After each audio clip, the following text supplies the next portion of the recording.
Hey guys, what's up? I believe this is working. Sweet. Okay, it's working. Let's get underway. We're gonna be working with MeGa today, which is kind of insane. Just a little bit. Let me lower this. There we go. There. Okay. Should be good. Hope it's balanced. Let me know if it's not. For now, let's pull MeGa up in this call.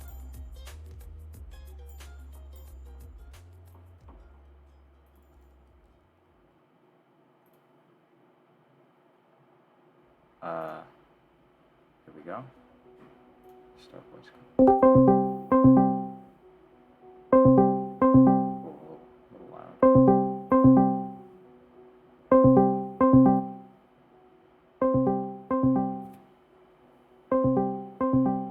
MeGa pick up.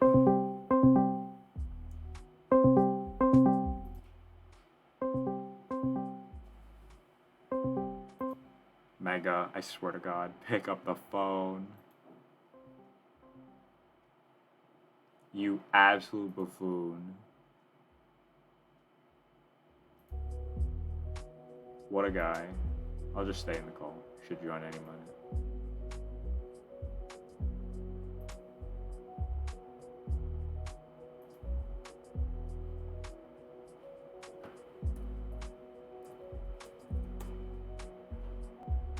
I am. There we go. Okay, hello. What's up? What's good? Awesome. Okay. So this is Awesome. this is your training plan, which is absolutely insane. I kind of made. Not gonna lie, kind of made this like the day of, just on a whim. Like, might as well have a training plan up. So thank you for this. No. This is awesome. You weren't expecting it. I was expecting it, but I wasn't expecting it from like an actual, very competent player, to say the least. You don't even know who I play yet. I know, exactly. We're finding you your main. All right, so I'm currently looking at the whole roster. Alright, I'm do just- that too. I'm gonna ask you a couple of questions, and I'm just gonna like jot down the answers. So I'm gonna just pull up a Word document. But the first one basically is gonna be, what do you like to do in this game more than anything else? What do you like doing? I like neutral. You like neutral. Okay, that's an interesting I question. like neutral. That's an interesting answer. What do you like about neutral? I like being able to space moves and like make the opponent not run it. Nice. Okay, so do you prefer walling out? Do you prefer zoning? Do you prefer like being able to just kind of swing stuff and like always be a threat with like a fast option? I guess walling out Walling out. makes more sense. Okay. So I can see I'm starting to see why you play Ike. Yeah. Yeah. So I'm gonna just jot down these answers because these are nice. What do you like most about playing Ultimate? Neutral. What do you like about neutral? Walling out / spacing to prevent opponent's option. So we're not allowed to pick Ike. Obviously, at this point, if I had this conversation with anyone else, I would immediately recommend Ike. Oh wow. Yeah, no, 100%. Ike or maybe Lucina if they don't like Ike's speed limitations, but I would recommend Ike. Oh, I'm bad at sorties. Yeah. I'm bad with sorties, of course. But here's the thing: you can go in a couple of different directions with this. So, walling out with aerials, Ike does it very well. Obviously, characters like Lucina and Marth do this very well. Corrin does this very well. But obviously, like Fire Emblem characters do this very well. I would also argue that Byleth does this very well. I know that that's not it's a different thing because their hitboxes are a little bit more straight, like what's the word for it? Horizontal. I think Byleth does this very well. I think Sephiroth does this very well. You could make the argument that Joker does this very well. Joker OP. Yeah, you could make the argument that DDD does this very well. You could make the argument that Meta Knight and Pit do this, that Palutena does this. So it's not just Ike, I want to make that clear. Even Rosalina to an extent. And like, you know, just with like Nair and Fair. But there are a lot of characters that can wall.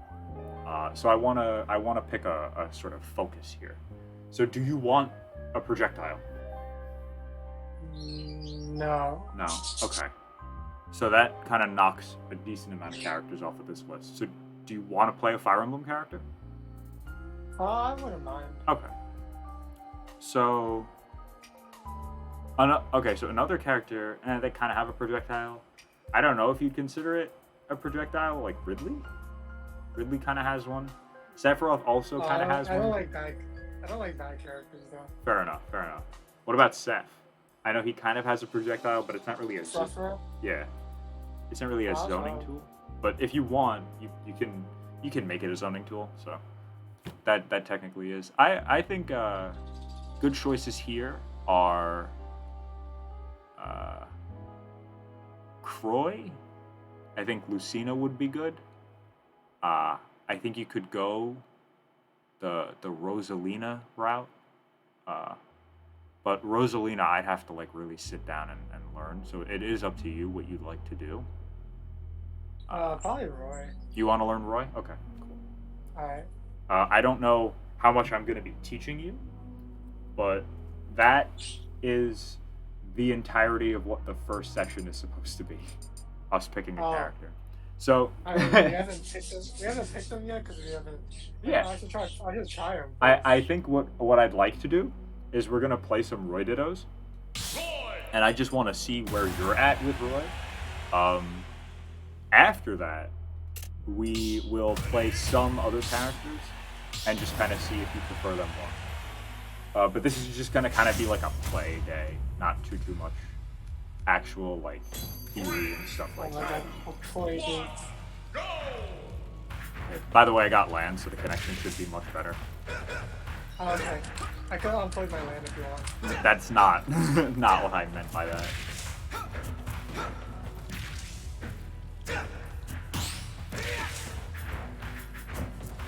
Okay. Interesting options here.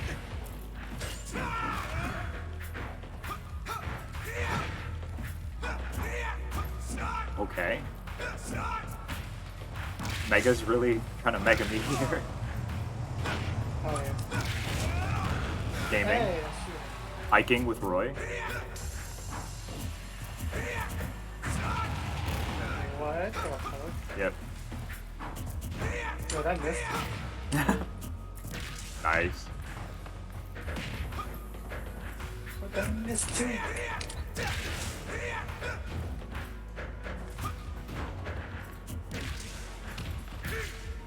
Oh. Matching. Yo, that killed. Yeah, no, this character's fucking stupid.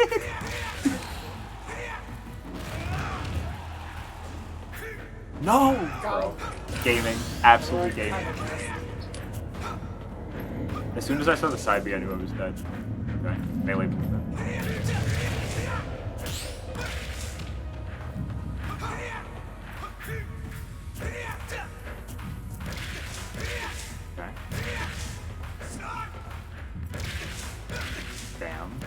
Damn. I still want to do it with Lucina. That's honestly fair enough. Oh. Clearly, obviously what I meant to do. I like how instead of just going for like the most normal F smash in the entire world, you just went for up air.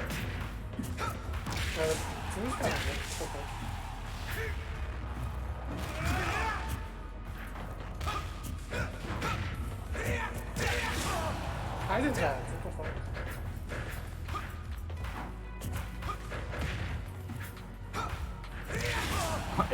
I'm so confused. Your Roy is I don't know. I don't even know how to explain it. It's not bad. It's very good. It feels like you're looking for one very specific option. I wonder if it's a good option. Yeah, I don't know. I'm not sure.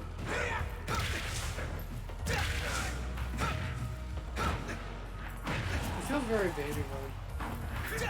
Oh, okay. Almost died, by the way. Gaming.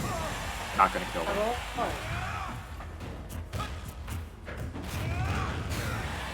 Not gonna kill them?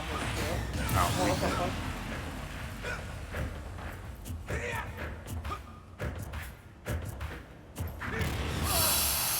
That didn't count, that's crazy.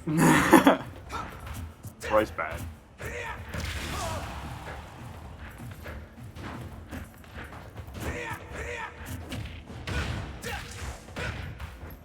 Oh, that was a kill confirm. It was a kill confirm. It almost was.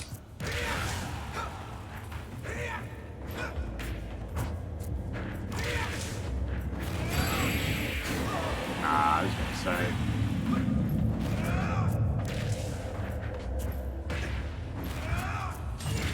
Gaming? Gaming. Alright. You're not like... I'm not. That's crazy. What do I do? I don't know. Coach me, coach. Coach me? I like the way you're mixing up. I went for parry. I don't know how I got that F kill. But, John, I'm sorry. I just saw your messages. Thank you for stopping by. But yeah, in terms of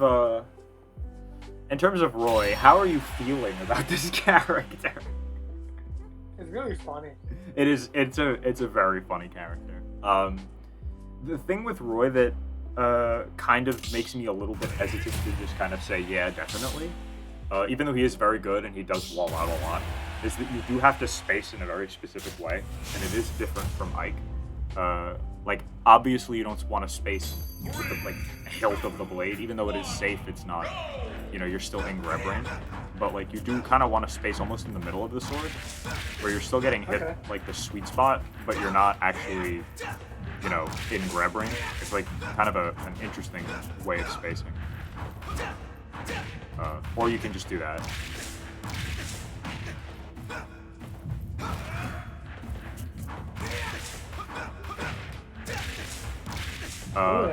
Yeah, no. This character has absolutely insane combos. I'm dead. Yeah, and you also die very early. One thing that I see a lot of very high-level Roy players do, especially in neutral, they go for things like full hop fair into up air. No, why is that comment? You should ask the designer of Smash Bros. Because it's a great question. But essentially, if you go for rising fair, you can oftentimes get either an up air or some type of chase or follow-up.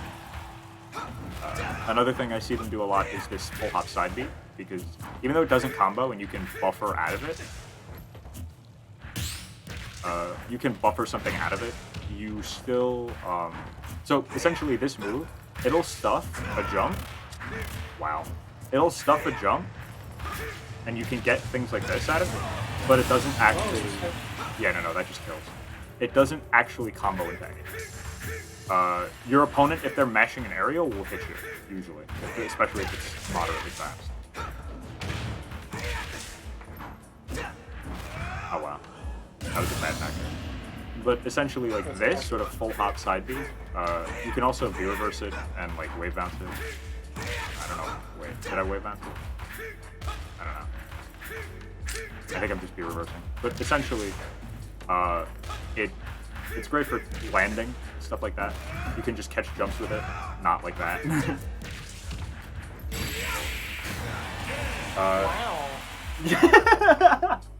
Wow. Yeah, no, this character kills insanely early. Tech chasing is actually really big with Roy. Obviously with Chrom, you can still get some insane things, but like because Roy kills that slight bit earlier, it can actually be well worth it to just kind of risk a roll in read with an F smash or a roll out read with something, and just kill. Obviously, How am I? What's that? How am I Roy looking right now? Roy is solid. I think the thing about Roy that is really important is essentially turning your neutral wins into combos. It's something that Ike kind of does, but Ike also kind of thrives in advantage state. Ike really doesn't have true 0 to 50s. I think he's one of the few characters in the entire cast that doesn't have a true 0 to 50, by the way. Okay. I don't know why I wasn't doing that immediately.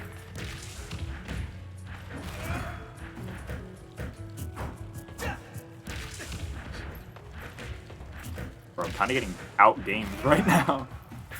Right, gaming. Holy shit.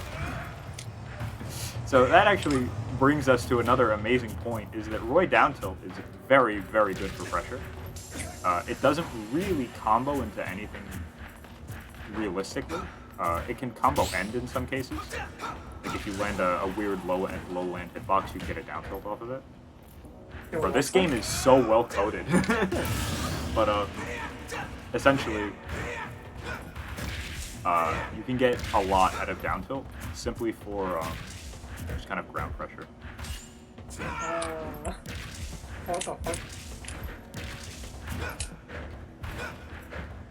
Another thing that is like unintuitive as an Ike player is 2 aerials, being able to swing twice. So like swinging with one. Yeah, that's all crazy. I don't understand how people do that. So like going there and then landing with something to cover yourself, or even just like going in with more aerials, is kind of insane. Oh, oh, that should be back air. I think you're aware of this, but getting Jer like deep in your memory is tough. Am I dead? Wow. Yeah. Dude, I'm kind of getting bodied. Bro, you SD twice. I did. I also was at 130, so it's not like it's the end of the world. One thing that's also kind of interesting to note is that even though Roy's jab is really, really good, it's not great for scrambles. So like, in situations where you're like in like this sort of weird spot dodge rule thing and you want to throw out a jab, usually you'll lose, unless they're far enough away that their jab won't hit. But like, you lose to ZSS Pyro jab, you lose to Ike jab. Like, if Ike is close enough to you, then his jab will actually stuff out Roy's jab. Ooh, okay. Yeah. I think it's frame 6? Let me double check. But I know it's not like... You think I could be tweaking Roy? Say it again. Do you think I could be tweaking Roy? Yes. I think you could beat a lot of people with Roy. Yeah, it comes out on frame 5, so it just loses to Ike Jab, which comes out on frame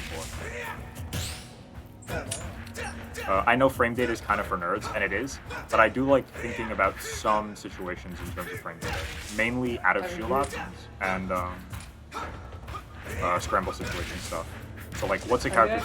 Yeah, what's that? I mean, I paid you to be a nerd. I'm sorry, I didn't hear what you said.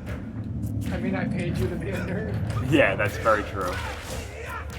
You did in fact do that. The thing that I like to focus on specifically frame data for are fastest options. So like, what can this character do like in the air that's like very quick and I have to worry about? That I like thinking of in terms of frames. Wow. And I also like thinking of out of shield. So like Roy up B is like frame 9 or something, maybe frame 12. But like that sort of stuff. Like Ike is frame 15. I don't know. You went out there. Hey, thank you, Raven King. Thank you for the follow.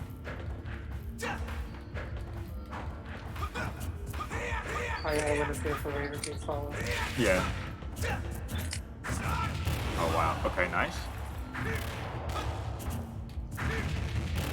Bro, I'm getting outgamed.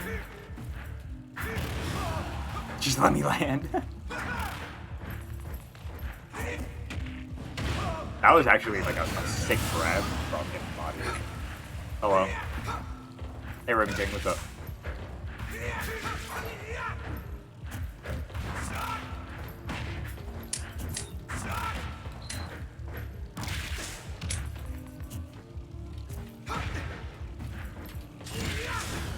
I'm alive.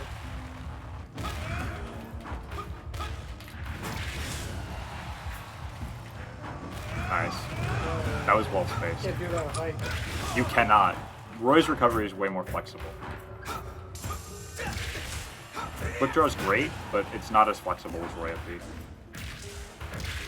That's true, by the way, I'm pretty sure.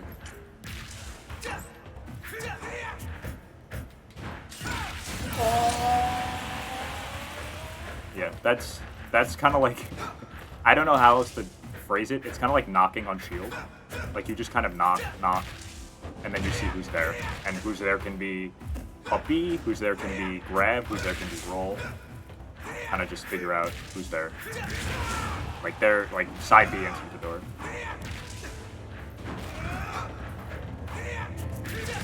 It's a what's the word for it? It's a way of conceptualizing pressure. Wow. I'm being a nerd over here, and you're up smashing a neutral.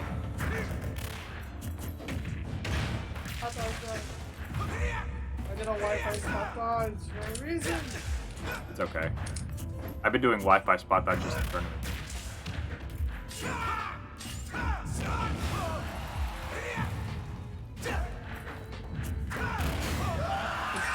Bro. I don't know why I tried to parry. Oh, chilling, cool. Hey, it's you there. Yeah, you can do a rising. Perfect. You can do a rising aerial into a landed aerial and get a true combo. You don't even have to fast fall. Maybe they don't have to fast fall. You do not. You do not have to fast fall to get the true combo.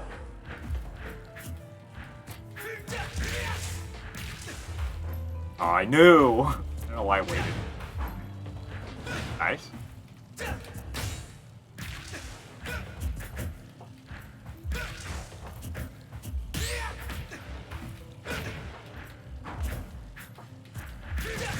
Everyone always does too.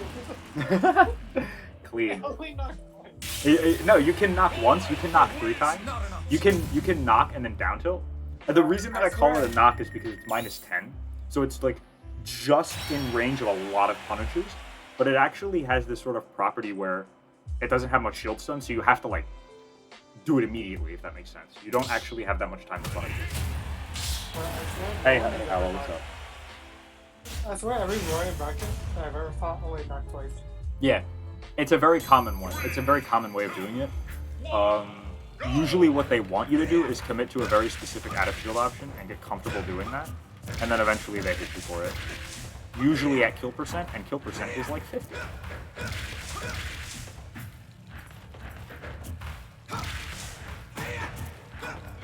Nice. One thing you're very, very solid at is overshooting and calling me out for retreating, which is basically the same thing, but seeing a lot of that and I like it a lot. There's no way. There's actually no way. There's absolutely no way. You were like dead at 70 there. Oh god. Nope, no more.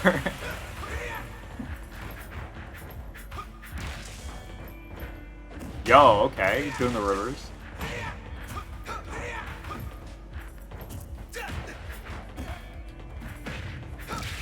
What the fuck? I didn't know which way I was. That was true, I'm pretty sure.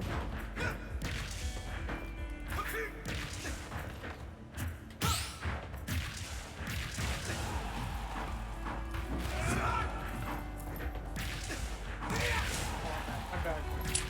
That's the easiest combo in the world.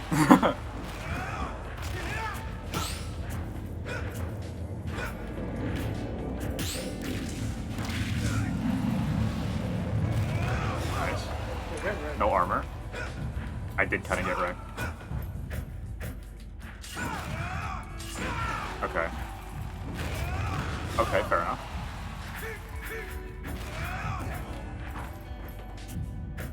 That was the most Wi-Fi air dodge.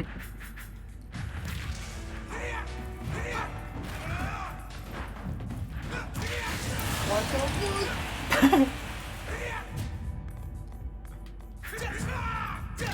Fair enough. I also DI'd out. Let's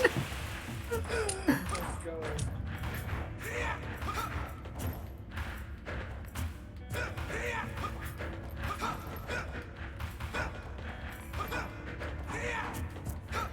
So one thing to keep in mind is that air dodge is good, especially if your opponent likes to overcommit. But with Roy, it's kind of hard to overcommit, and I'm just kind of swinging, and if I miss, you don't get a punish because you're still on air dodge lag, and if I hit you, I hit you, you know? Oh, wow. So it's great, but like usually only if I'm on defense. So if I'm like here, then you want to like mix in that sort of wave dash. But if I'm swinging like a masher, like it's usually out of your favor. Although there are definitely some places where you can like bait something.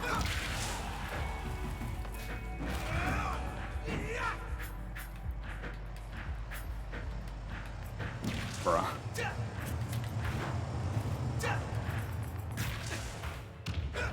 Bruh. I can't hit it now.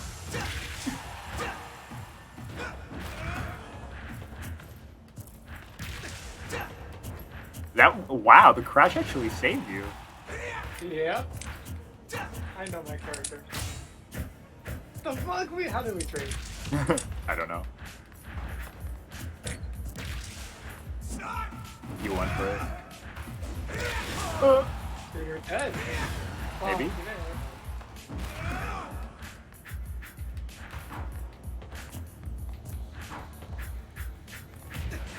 There's no way you catch out.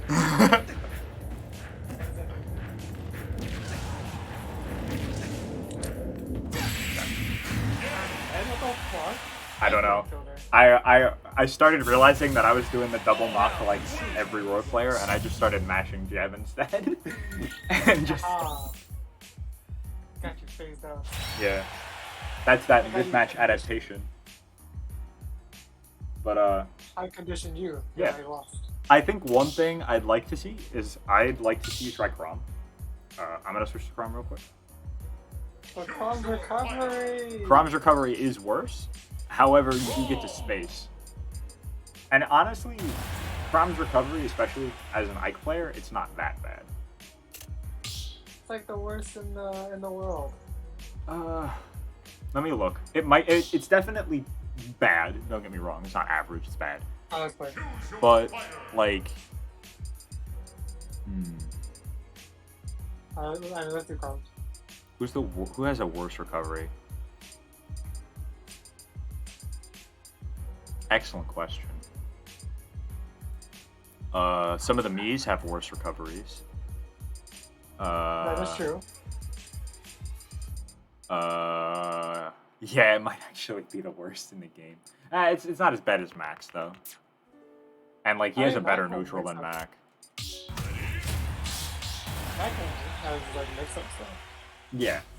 The thing about Crom is that you can space with anything, and it's a little bit easier to pressure in that way. However, I would say that Roy is definitely better than Crom, simply because of the recovery aspect. But like this, sword being consistent does give you some more consistent follow-ups in some situations. Alright. So I want to see you try them. I'm dead. Ah. You should say that during bracket. I'm dead, and then recover. Oh, yeah. That was very new. I used to do that. Nice.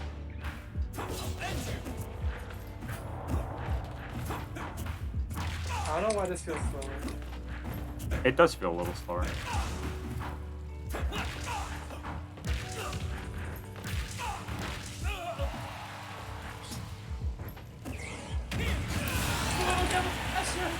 Yeah, that was kind of spooky. Because it was one of those moments where you could get hit for not doing anything.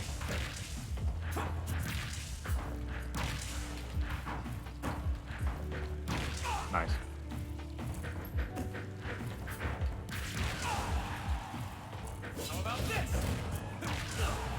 Nice. Good jump. I very recently found out about being able to jump with that.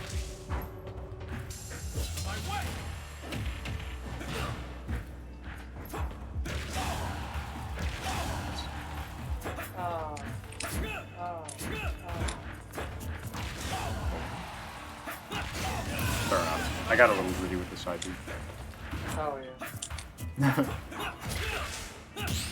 Okay, nice parry. That was a very clean parry, I will say. Oh yeah, I can do fucking two areas. Yes, you can. Double aerial is very powerful from and with Roy, obviously.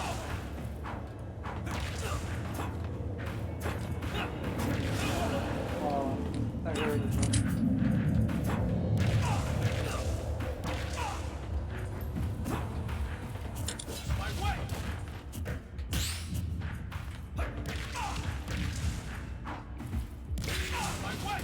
Doesn't work. I tried to Ike you.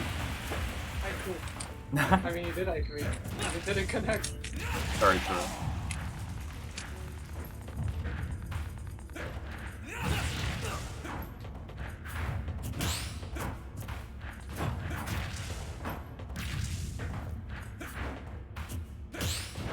Okay. I think part of that is because you're actually crouching underneath the move.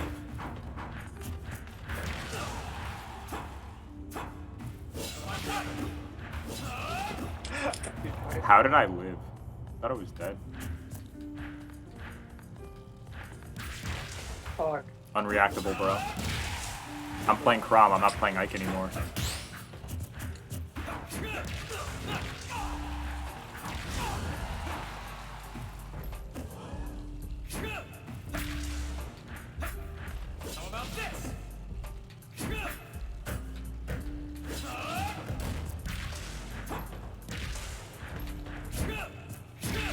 Fair enough.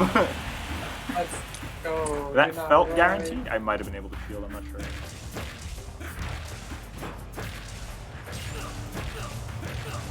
Oh no.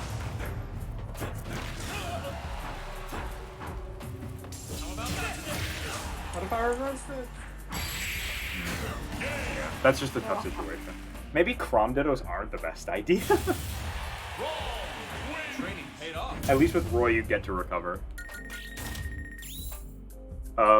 Okay, so Crom and Roy are two very obvious picks. If you want to go with walling out, and like kind of playing that sort of game, you can also go with Joker. But Joker uses a little bit more projectile play. You can also kind of wall out with Rob. And who else kind of does this? Bowser. I don't play characters that lose to Falco. Fair enough. Are you looking for a secondary? Is this what this is for?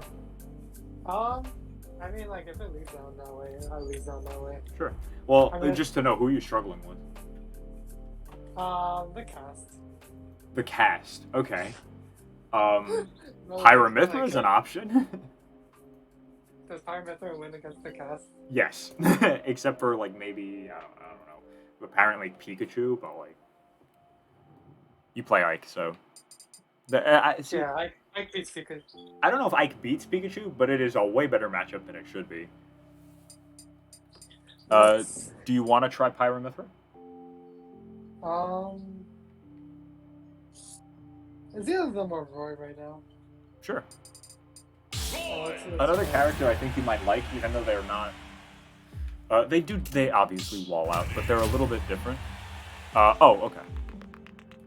I'll go back to Pyramithra. I'm not really that big a Pyramithra player.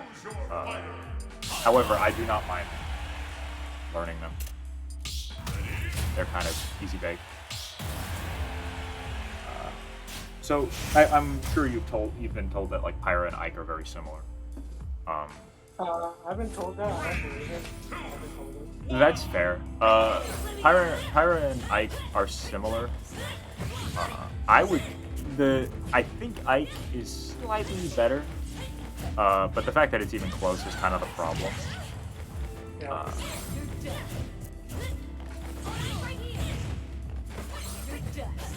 But like you have landed up air, which which is very safe, and landed in air, which is very safe. A lot of safe tilts. I think her F tilt's actually better than Ike's, even though it's I not mean, quite. it's like safer. Yeah, it's safer. It has It's more not range. quite as long range, I don't think, but it's way more active. So much more.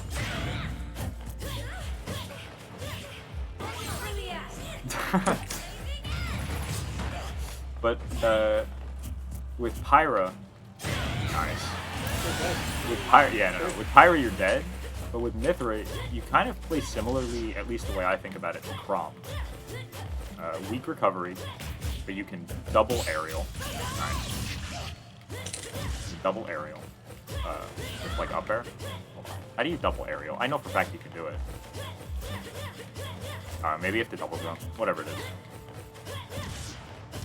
The double aerial might not be as prevalent as with Chrom and Roy, but these tilts are so good.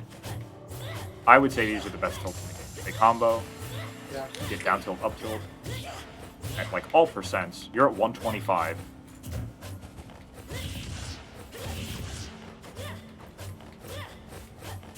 Your movement speed, I believe, is top 3 or something like that. Yeah. And you have foresight. Wow. I did not expect that to kill.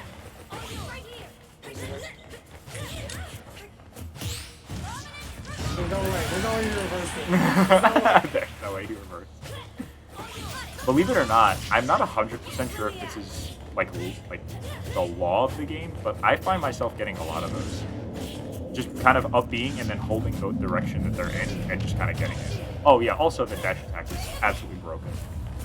Being able to put that amount of sword and disjoint in front of you so fast is insane. If it were safe on shield, it would easily be the best move in the game, no question.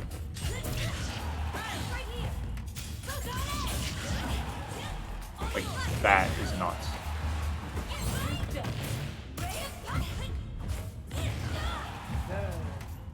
Or am I? It doesn't hit. I thought, for some reason, I thought it hit. Yeah, the shield pressure is ridiculous. It's part of what makes them so threatening. Wow.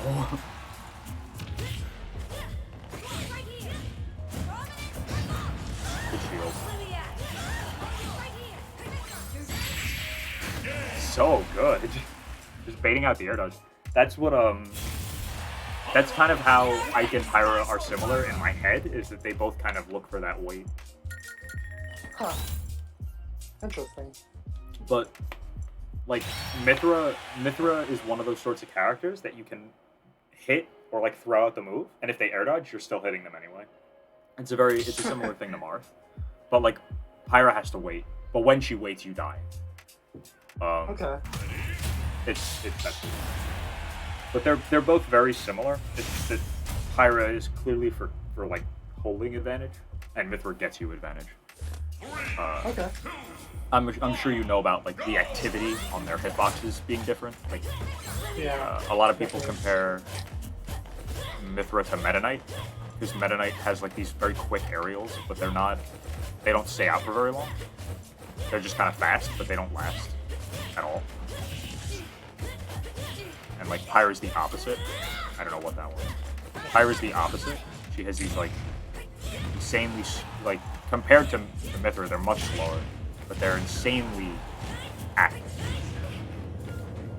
Oh, yeah, I definitely know that.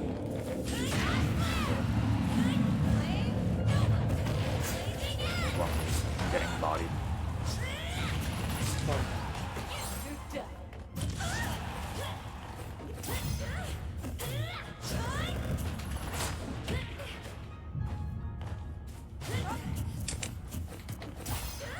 Here, yeah, that's right. I am getting ledge trapped.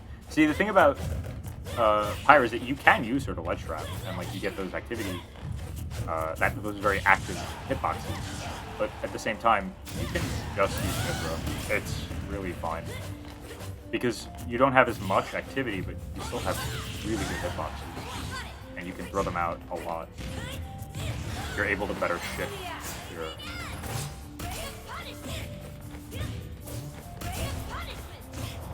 That's not good.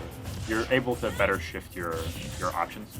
You ever heard of this sort of concept of like ledge trap flow? Wow. Yeah. Essentially, you can't do that as well with Pyra, but you can stay in sort of one area very nicely.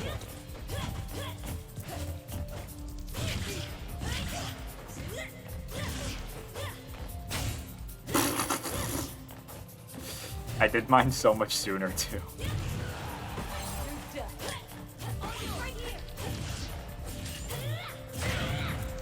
Oh, that is slow. Yeah, it's super slow.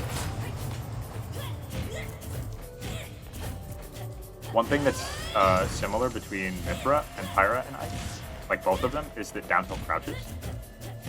So unless your opponent is doing something like that where they're hitting you directly on the ground, you can actually duck under things like a rising aerial, which is really powerful.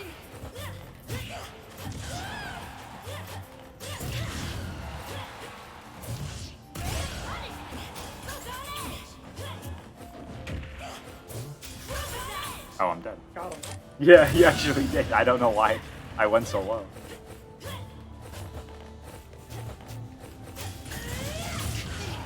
You think wave dashing triggers the Fortnite thing?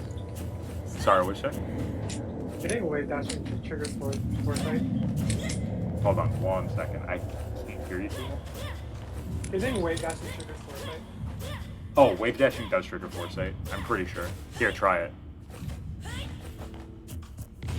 Oh, I just hit you. But I know for a fact, if you air dodge, you have the Foresight for whenever you have the Foresight timing.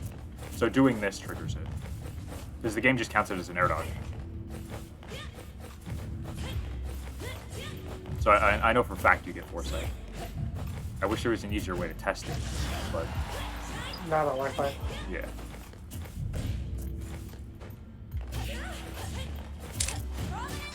Not what I was looking for, but honestly what I was looking for was pretty greedy. Oh, Why is it even close?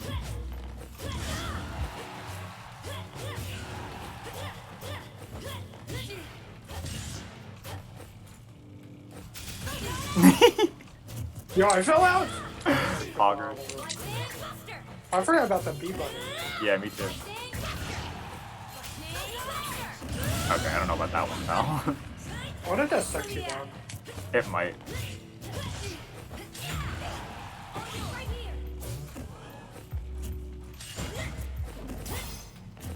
Oh, speaking of B button. That scoops.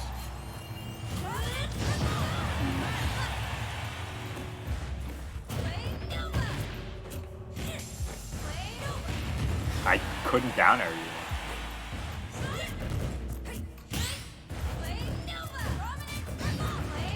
Yep. A masterclass in the safety of Flame Nova. Bro, I'm literally gonna die to this move. Bro, it's literally Incineroar. Incineroar is just grabbable and like punishable.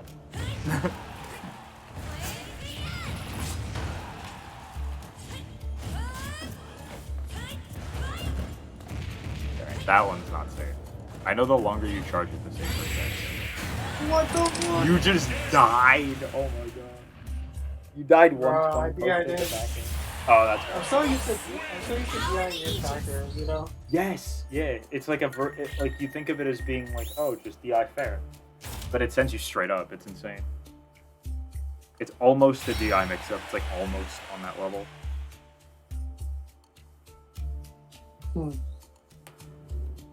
But yeah, so I would like to try Sephiroth. I think Sephiroth is a character that you would really flourish with. Your playstyle, I feel like, is a Sephiroth character, and then Ike, of course. Okay. But that's just from knowing you for so long and like seeing you play. Hey, that's cheating. A little bit. But in the last couple minutes, I do want to try. Oh, And fuck, we did minutes. start a little late, so I'll delay the next session. We'll go till like 3:10. But Let's go. yeah, because you should get the full hour. But This character is very different from Pyromithra. I got that reach me. Yeah. It reaches you and then some, it's pretty insane.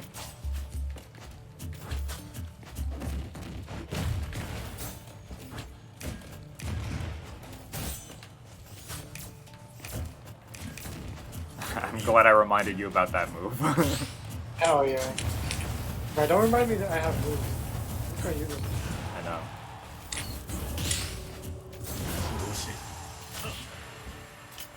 You're dead? Oh my god, again. Because of fucking. I got my wing. jump back, yeah. Cool. Could have done almost anything, I'm pretty sure. That puts you in a lot of lag.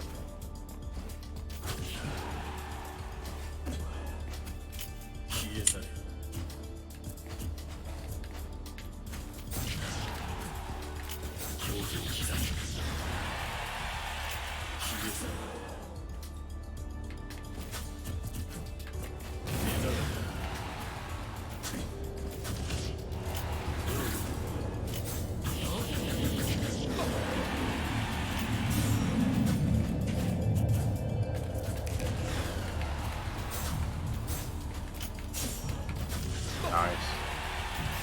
But I tried to kill you. I tried to take you into the stage. if I remembered about my third jump, you wouldn't have. Nice nair. So, interestingly enough, the shorty game plan is like, I describe Sephiroth as kind of being like fundamentals to the extreme when it comes to sword. Because all his stuff is very much about spacing and like staying out of your opponent's range, but also like picking your tempo and going in and like getting aggressive with things like nair and side B.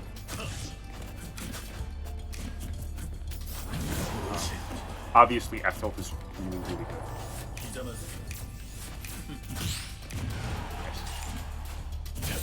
Oh my god, how so long lucky. is that roll? That's a huge roll. Yeah, it's an insane roll, I'm not gonna lie. One thing to keep in mind is, like, a lot of these characters have insanely dumb burst options. So, like, I can be just in shield here and then hit you, right? Obviously, you stuff it out there, but, like...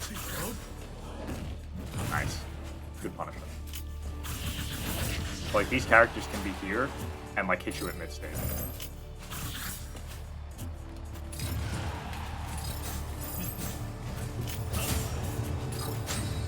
Oh, wow. You're dead. Very clean.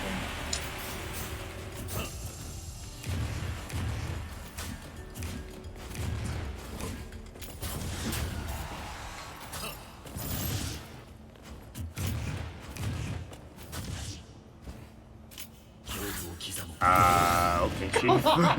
Okay, Chief. Alright, Mega. No, this is how I'm gonna lose games and stuff wrong. No, honestly it is. Going for that sort of stuff is very powerful. And like, a lot of times it's the threat of that option that makes people panic and like play afraid. Oh, we're gaming.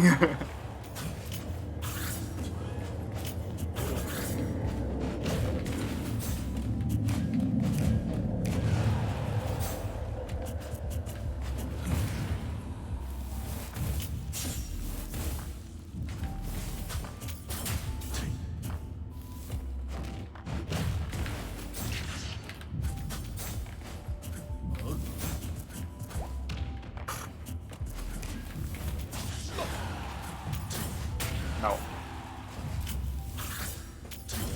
Nice. Good punish. Fuck. Fuck. Oh, okay.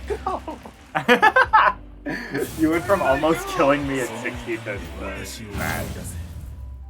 I don't know how you ended up at the bottom of the stage there. Bro, I wish I knew. Bro, Sephiroth's heavy. The fuck? I sunk so Sephiroth? fast. I believe. I sunk so fast. Yeah, he's not. He's definitely light, not heavy. obviously, but he's got a little bit of weight.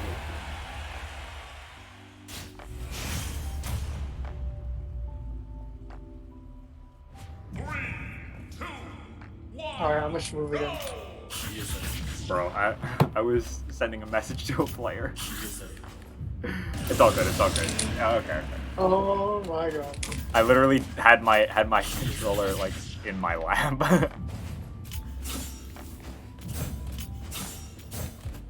Bro, that should have shield toad.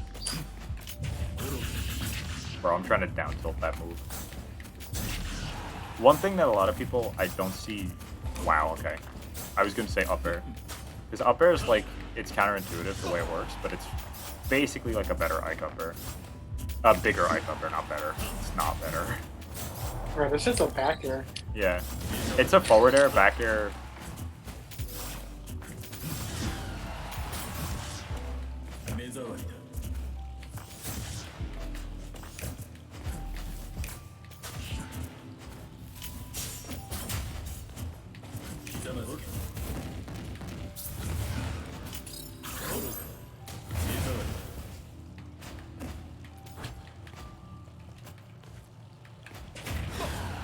Ah.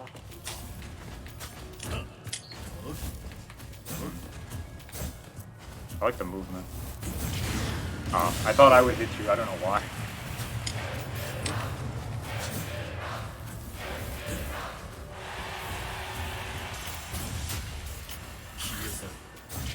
Nice.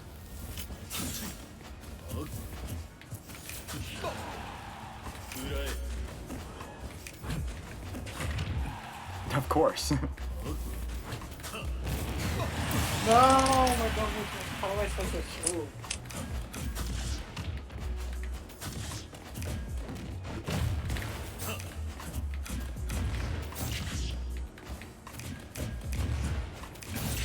Fair enough.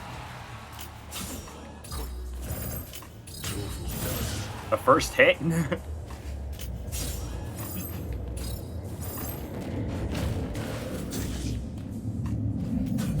I felt so weak.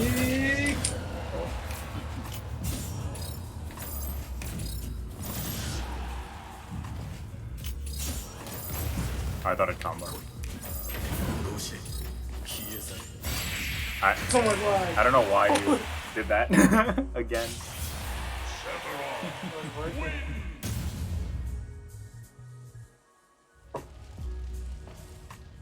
See, now I know not to do that in that situation. Yeah, no. Counter.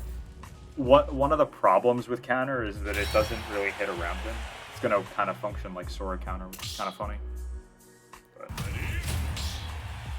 basically, it's that sort of thing. Bro, what are we talking? Like, why are we practicing characters? I'm gonna be a Sora fucking game. Yeah. This whole thing was useless. True. If you do want to play Sora, we can do that. I'll kind of learn the character with you at that point, though, because obviously I know nothing about them. Bruh, that was such a cringe up there. Pretty.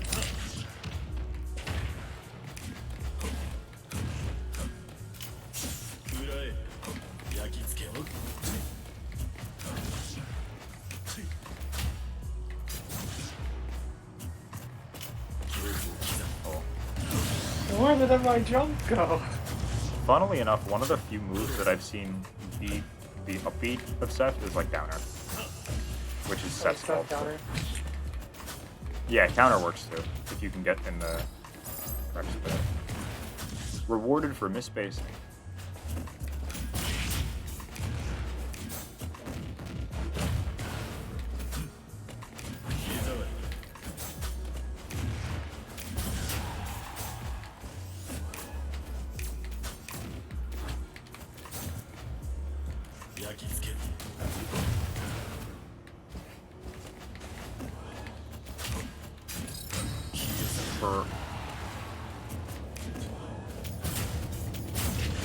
No!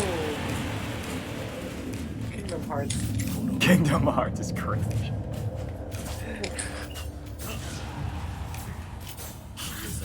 Oh no. So you're dead. No, I'm not. I got my jump back. We ball.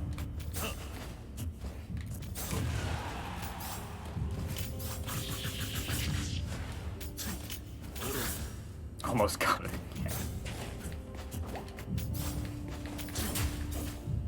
Good spot though. This is a very Kingdom Hearts snare now that I think about it. It is very Kingdom.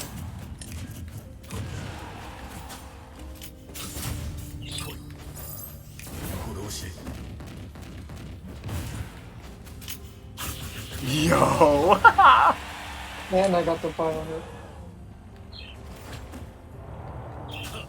A what? Oh, so cringe. The hitbox too, it didn't even spike you. Bro, that's the worst one. How'd you know? You can't react on Wi-Fi. I can't react. You down, Andrew? Bruh, come on. You can't tell me with like 10 extra frames of input the way you reacted to them. I know, right? Absolutely impossible. Fucking Kingdom Hearts. Okay, let's try one other character. This is interesting. I kind of want to see you play Bowser. Oh boy! And I know this is kind of a hot choice, but I honestly think it might help you. And not necessarily help you, but like I honestly think it'll take a different approach to walling out and that sort of stuff. Because Bowser's kind of like Ike, but I guess the word is a little bit more gimmicky. He doesn't have as consistent or as strong tools as Ike does, but he can hit you with harder stuff in some situations. That's really his big thing, is that he hits harder.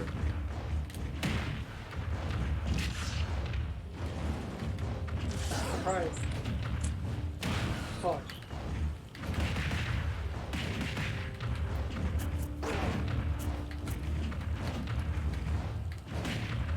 Bro, you can really arm me with Bowser. I don't know what's going on. Are you playing Ike? I'm armating. Of course, the army. With Bowser.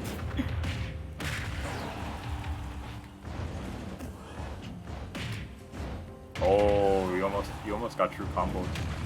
Oh shit. Okay. I don't know how I lived and you didn't. Fight! No, I think this is cringe. This is pretty cringe.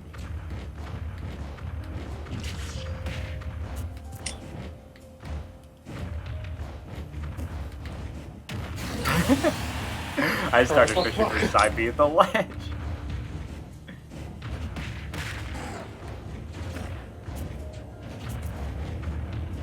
And here.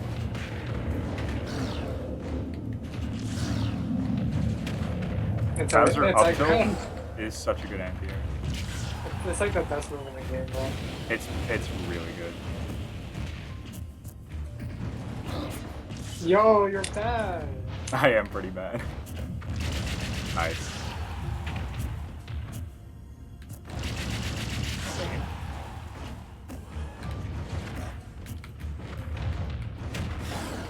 Built like Nin James.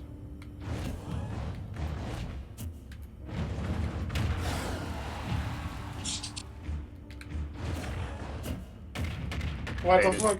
No way. There's no way. I'm Bowser. I'm Bowser. Nope. You got absolutely outgamed.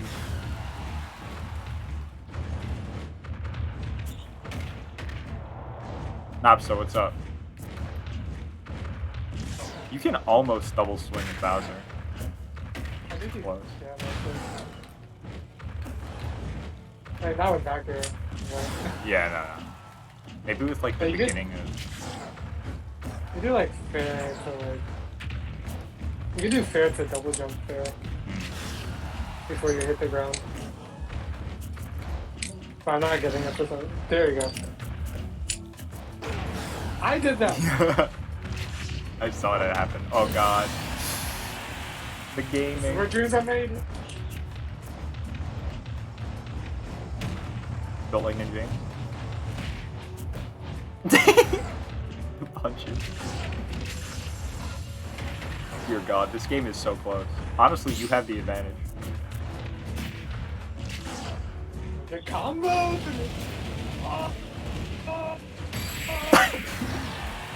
How did you live? What the?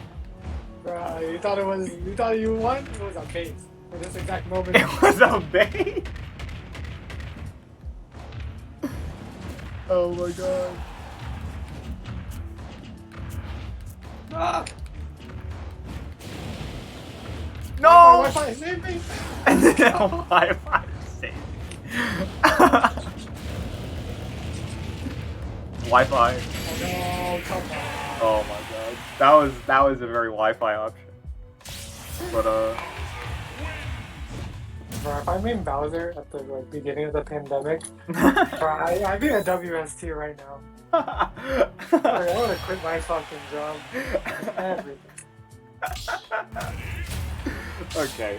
I can do one more and then I have another student. But this I think we're probably gonna stick to Roy, unless you would prefer to do Sephiroth. But that's up to you. Again, any character you want. I don't know which one was better, Roy or Pyro Mithra. I honestly think Roy is just like more similar to Ike, a little bit easier to pick up. I think you'll see better results, honestly. But if you want to spend a little bit of extra time and like actually learn Pyro Mithra, then I don't mind doing either one. Alright, I gotta actually decide. Yeah. Just let me know. Or if you want, you can play Bowser. I don't think anyone wants to play Bowser. Oh my god. Bro. Nice. Oh, Bro, I didn't think I was good dead at either. Wi-Fi, right? Bro, the way that thing is like optimal Bowser because it shakes the screen. Yes. It's actually like a thing. Mashing side B out of its time.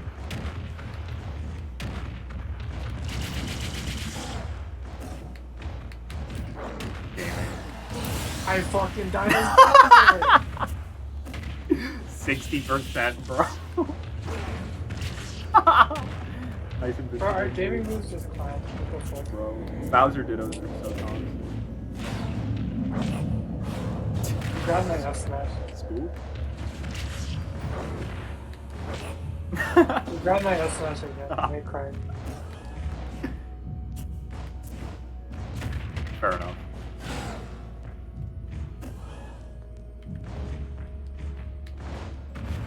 Oh no. The spot dodge beater. Oh god. We call that the egg birds. Wait, what do you call it? Nothing. You call that I'm gonna win this game? No, bro. Why did I go for Doubter? Bye. How do you... Now I'm just rolling. There we go. You got a short hop. I thought you could jump and buffer it. I don't... I don't usually play that. I did mine move first. Nice. Nice. The ninja. Boom. Yo, boom, 9%. boom, That did boom. so. That did an Ike Nair. Yeah. That was like Oh, it Ike does Nair way as well. more. Oh, what a parry. Dude, you parried your life. Okay. Bro, you just full hopped and you won. Full hop. Okay, back. Broken. Alright, I'll leave the arena. Alright, that was session 1. You got 3 left. Fuck. Alright, but next time if we're I gonna spend- go over like fundies with Roy, which is probably gonna be a nice review for you. Okay. Is there any way I could spend what's it 35 over $4 for an extra session? Yeah, sure. Alright, I'm not gonna do that. You I can. just wanted to say 35 over 4. Yeah, okay, that's fine. You can do whatever. You can schedule whatever you want. You just have to contact me and we'll figure it out. But honestly, I would not mind doing this with you for like 0. Just let me know. Alright, Okay. thank you. No problem. This was fun. I'm gonna send Knobs to the arena. Later, man. Have a good night. Awesome. Okay, so let's copy and paste. There we go. And let's pull up our document for Napsta.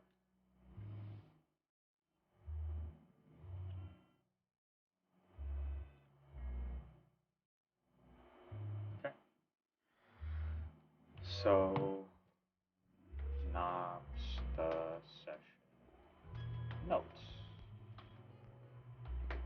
Awesome. Okay. Sweet. Okay, so let's switch to Ike after playing a couple other characters. On your way, Sick.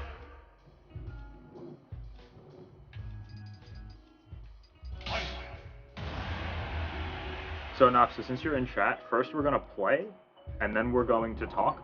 If you do want to stay in chat, that's fine. Just leave me muted for now, because I'd like to like comment on your game without you hearing it, because then it can be confusing. Yeah, but you're more than welcome to stay in. Okay. Yeah, Napsta's a raw player. I think he also plays Snake. So sick. Okay, so we're just gonna game. Let's smash, bro. Let's do it. Okay.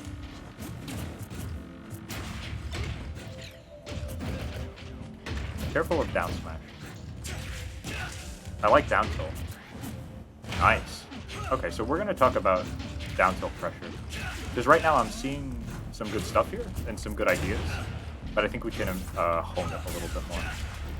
Careful. Okay.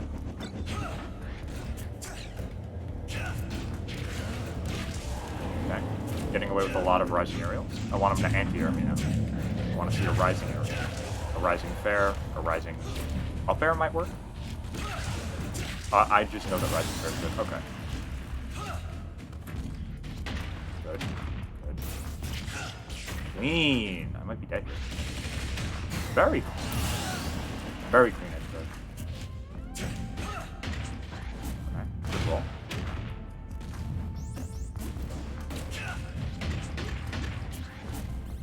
Solid. So he's looking for the combo, I'm pretty sure. Which is a fine way of going about doing it. That particular side B just lost you all your stage, and now you're taking damage.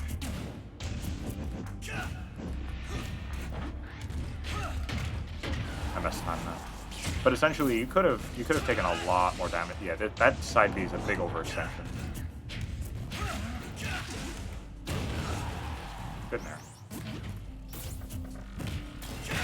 Not neutral B. That's a down tilt spot.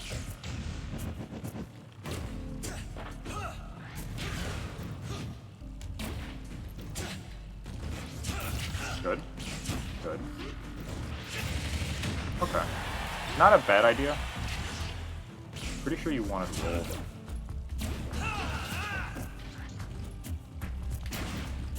Careful. Careful. Nice.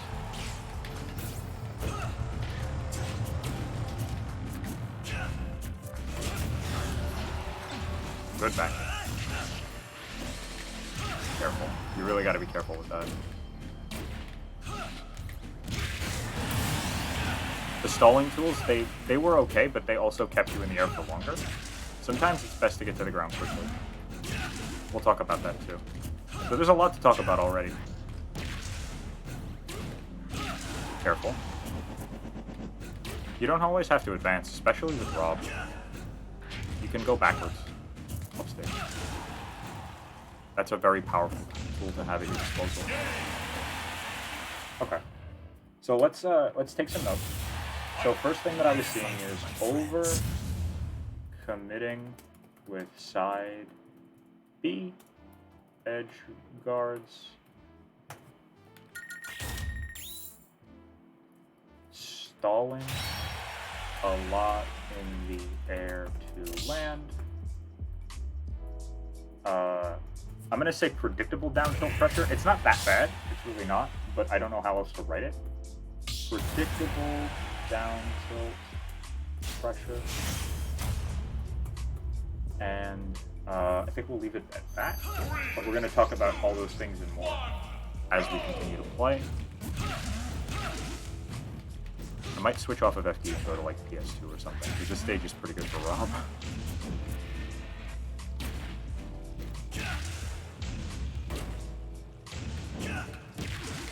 Oh, I think he's dead here. So that was just a moment where you used a little bit too much to recover.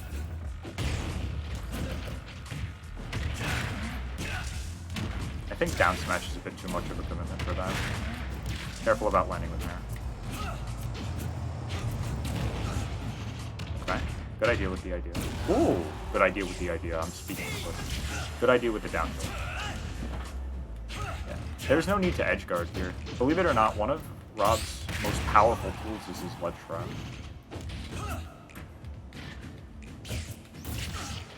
Good stuff. Good idea.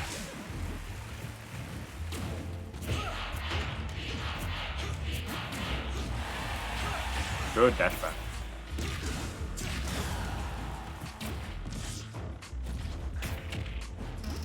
I was so busy trying to pick up the thing. Gyro. Okay.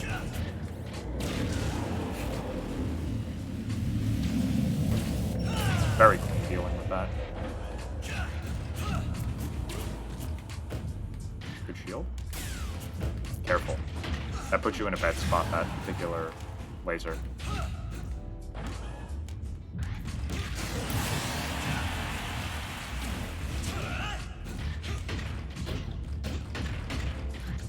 Careful.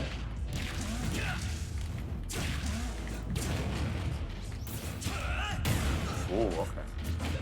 He did it earlier than I thought. I thought I'd be able to spot that.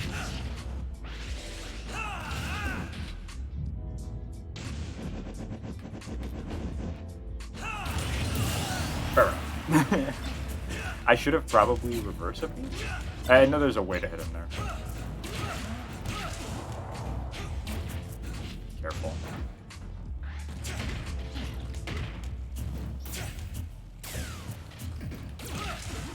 Careful.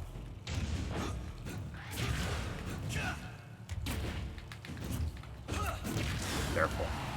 A lot of full hop out of that. Yeah, there's another one.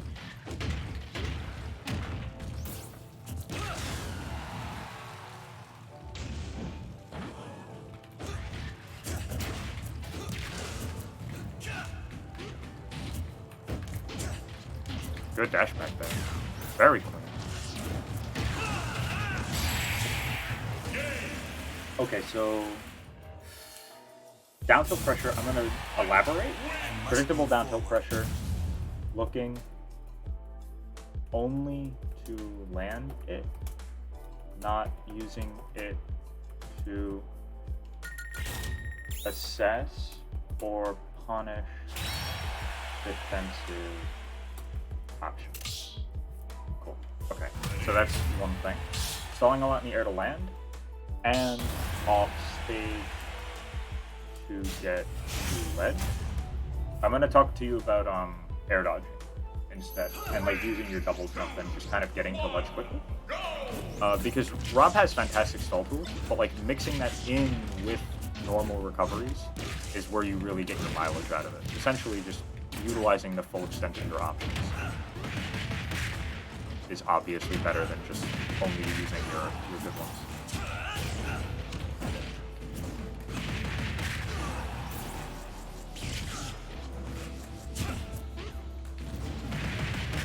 Good.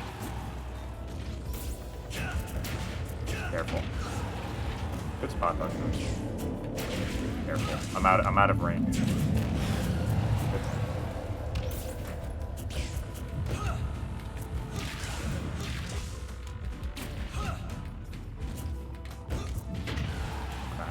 Now he's getting aggressive, which I'm kind of worried about. Good fair.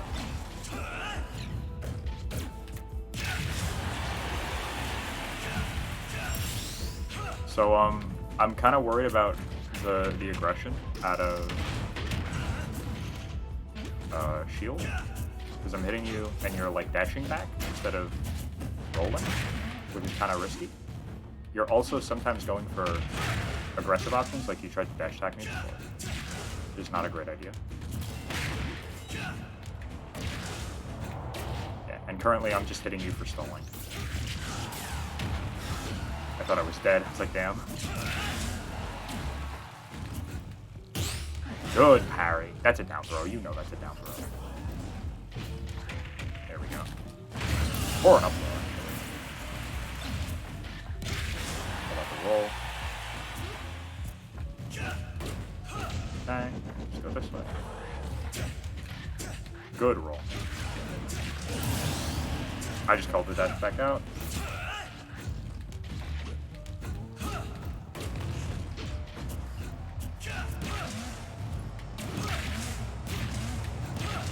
Called out all the stalls. Maybe a downer? Okay. Back air's not a bad idea, it just takes too long to set up.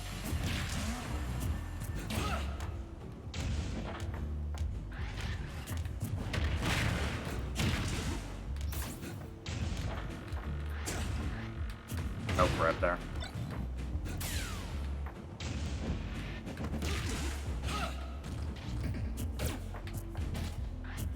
Okay. Thought for some reason that was guaranteed grab, I guess it's not.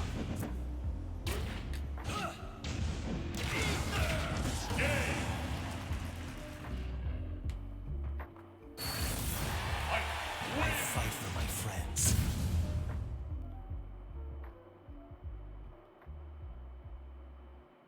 Sorry. Okay. So I'm gonna write down some key ideas.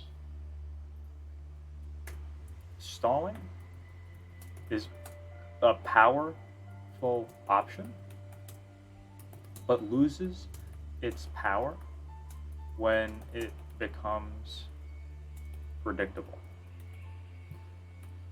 That's a very key idea here. So, stalling is not a get out of jail free card, and nothing is. Any good option that you have can be punished. And basically, having a good option isn't so much having a good option that you should do, it's having another option on top of the fundamental ones that every character has. And I think right now I'm not seeing enough of the universal stuff being used. I'm only seeing Rob. I'm not seeing like good recovery, I'm seeing Rob recovery, if that makes sense.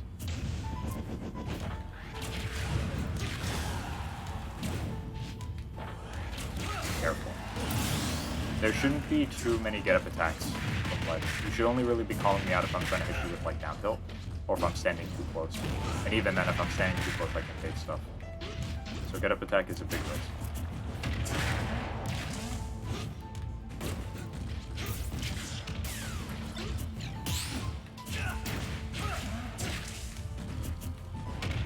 Seeing a lot of shield when you land. Nice. Now he's changing it up. I like it. I want to see more stuff like that. Should be dead here. If you had jumped and gotten above me, then you could have downed her. Good catch.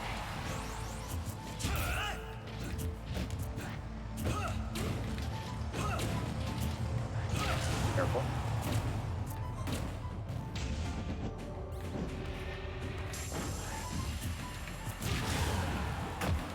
Remember, Rob's recovery, it's not infinite. He does have a limit on how much gas he can use. So just keep that in mind.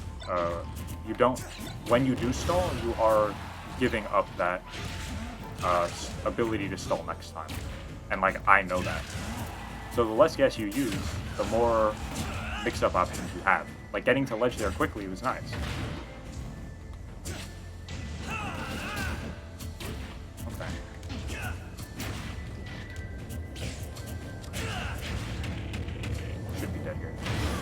Oh no, should have been down throw. Bad jump. Good punish. You could have down aired, but that was a fine idea. I'm out of range. Okay. I just missed my back air.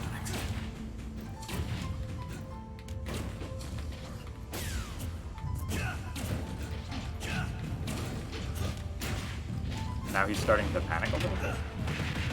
It netted him some damage, but it's going to be detrimental long term.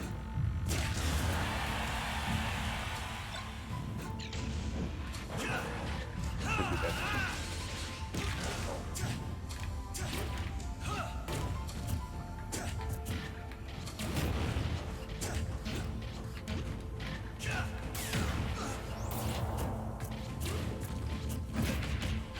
punish there. A little risky, but I don't mind. Not there, you can't advance there. Okay. So, stalling is a powerful option, but loses power when it becomes predictable. The more you stall for one recovery, the less you can stall for other ones. Very important idea. Okay, so that's underlined. Let's continue.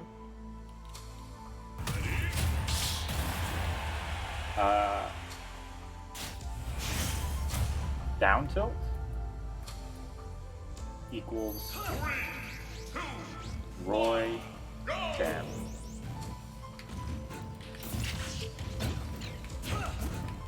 And we're going to talk about that one too. Clean, good stuff. I like getting anti-airs like that. Well, I don't like getting anti-airs like that, but I want to see anti-airs like that.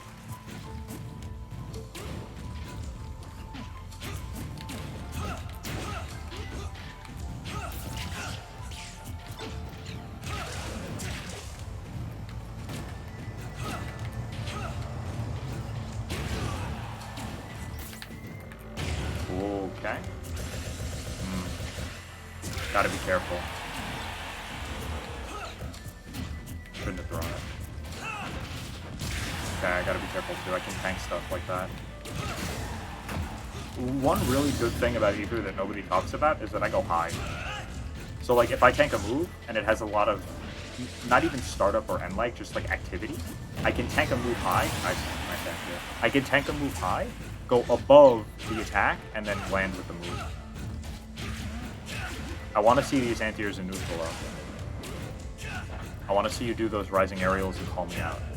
Yes! Perfect! Okay, he did it. So he knows. The question is, how does he know that that's the right option for that situation, or did he just do that because he, like, kind of gets it? I'm not sure. You'd be so surprised with how much stuff I've seen people teach themselves. Like, I've seen people who do that and don't even know what's called an anti-air.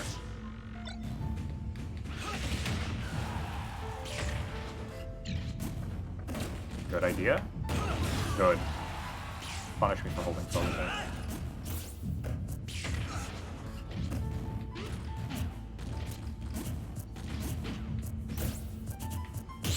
Good parry. I was just out of range. This is a different player. Nice.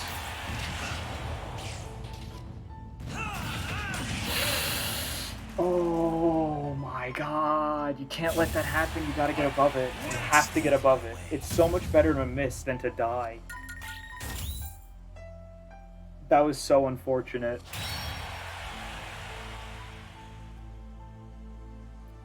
Okay. I'm gonna put on this. Down tilt equals Roy jab. Insanely good pressure tool. And then we're also gonna put Mike up the edge guard. Okay.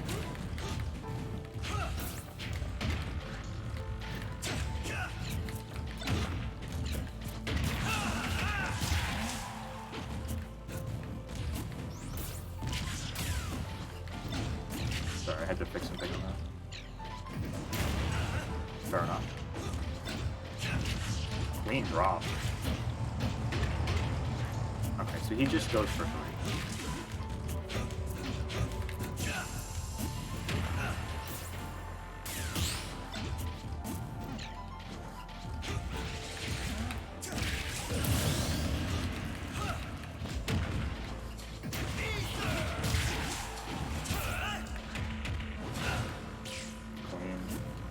Nice. Good. Perfect. Perfect. And you force me in, and you get a punish. The side B was too much. But everything up to that was great. Good punish. I got greedy. I went for a Granera B.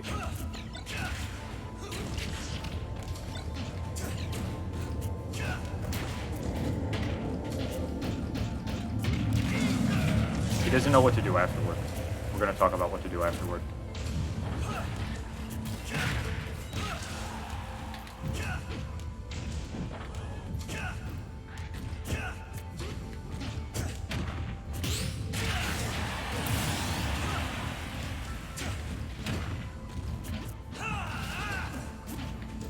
Good.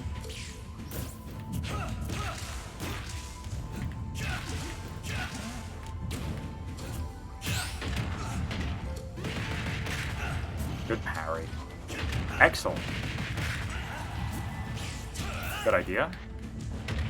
I like the guess with the low, so that you can cover high with gyro. Thought he died.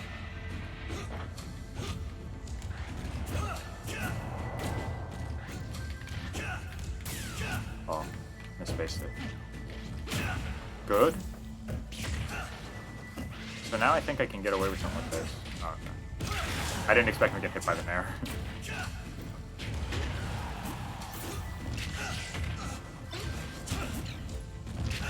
I don't mind. Not like that. It's too safe. Okay.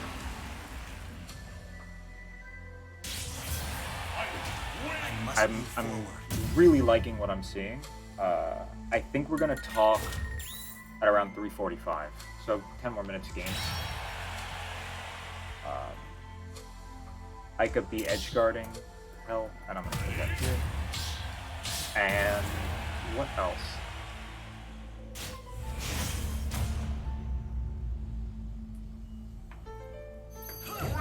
How to anti-air. We'll talk about that too.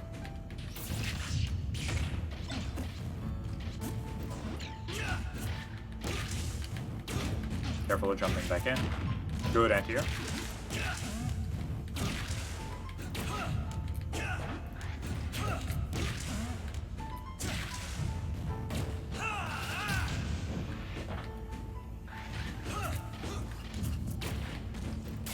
I don't know why there, but it was an interesting idea.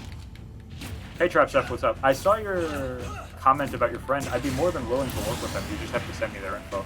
Or send them mine.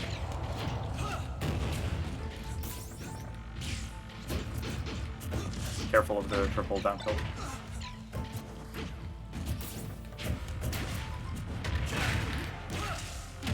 Good. I like that call out a lot, actually. Most people never do that.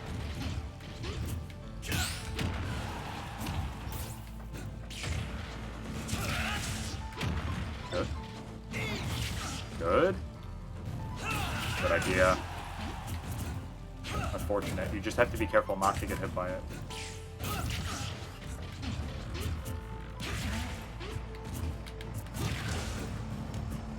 I missed it. Careful. You don't want to hold in.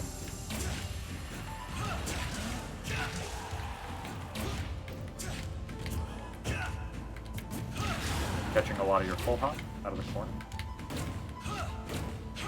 Okay. Good stall. Again, just be careful. We'll go over more about that later. Fair enough. That is a good idea. You're gonna get him go through Metafy? Cool. I'm looking forward to it.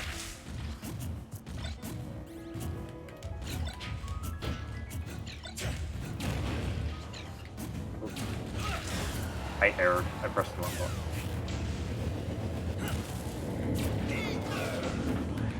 I thought I would win. I'm catching a lot of your jump backward. And we're going to talk about anti-airing in general, because I think you have a solid idea of it, but I don't think it's quite in your play yet, if you get what I mean. Okay. Nice. Good up tilt. Clean. Yes! The side B's too much. Push side B. I'm jumping over that every time as soon as I see it. Side B's a move where if it's not hitting me, you've lost. Like, as soon as I see it come out, I'm avoiding it. 99%.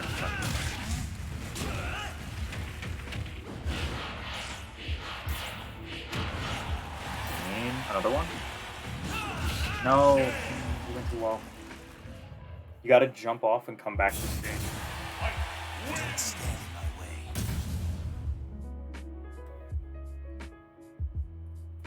Let's play 2 more, then VC.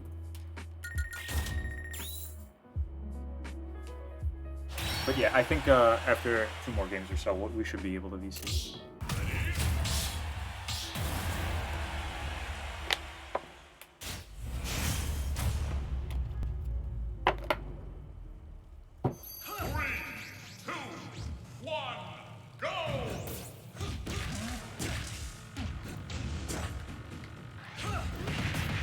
Beautiful.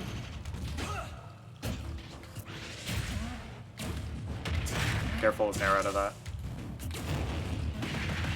Good. Good. Clean. Wow. I did not expect that to hit me.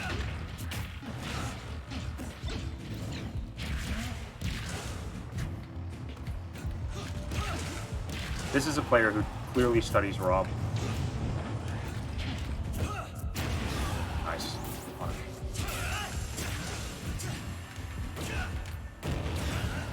Okay.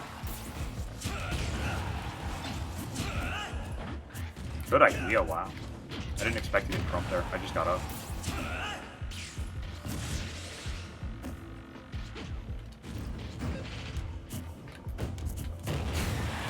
Clean. That was a clean stock for me.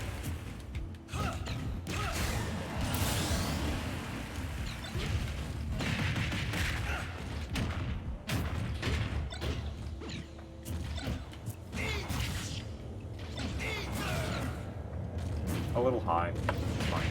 Nice. Good aim. Scared me a little bit. I don't know what you were looking for. I don't know how fast that move is. It felt like you were trying to bait me and then hesitated. Not 100% sure. I'm going to catch you a lot with down tilt if you keep going for those dash grabs.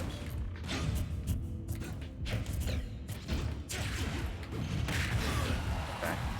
That one was a little bit less of an anti-air and a little bit more of a landing on it. Just be careful. Because it worked out, but it's risky. Good idea. Can't grab it. You can dash attack it yourself, I'm pretty sure. It's very punishable.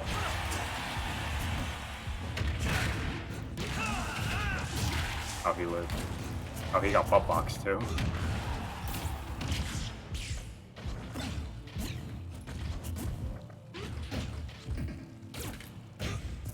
Nice. Beautiful bait.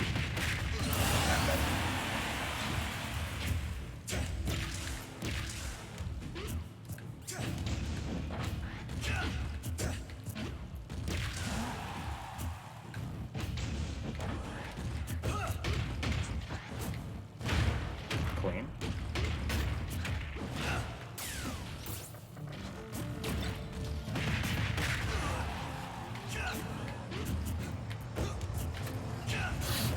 Bad idea on my part.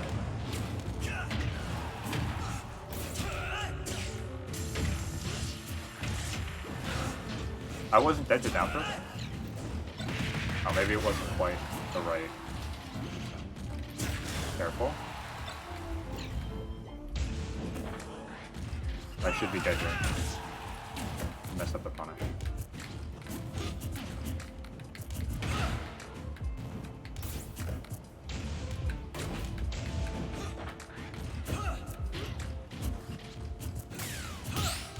Beautiful. That was so good. I did not expect to get parried. I expected maybe an up smash, but I was holding shield, but he parried it. I think on up air it's guaranteed. I tried to drink with the cap on. That was clean. Play one more, and then we'll call it. But I would like to put some stuff that you're doing well. 3, 2, 1, go! Bring the pain. I don't think he meant to say that. I'll put it on after this.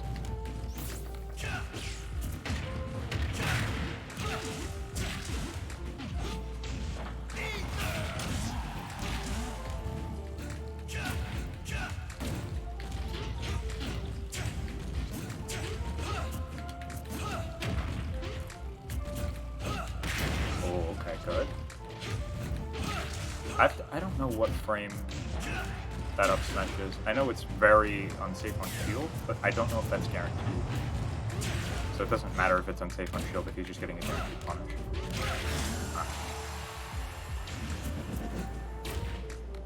I'll just test it. I'll try and like fair it shield.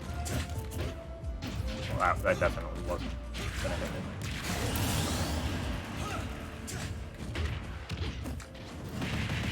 Good upper. He's catching my jumps now, which is great. And that just caught my regular get up. Nice. Am I dead? Oh wow. Dude, I didn't realize I was dead. Probably shouldn't have held in there. Yeah. I'm catching you with a lot of that drop down move. Okay. Sort of nair and then cover your drop shield with down throw. I like that you're not shielding after the up smash stuff. Not the blue sword thing, haha. Okay, you can't, what's the word for it? Nair out of that.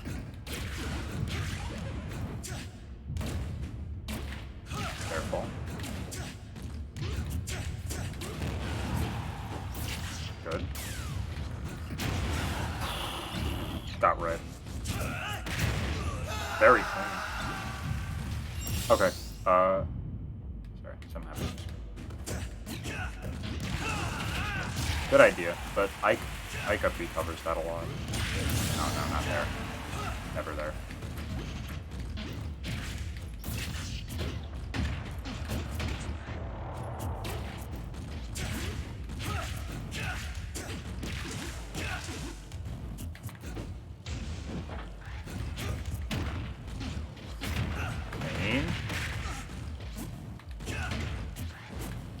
Good punish.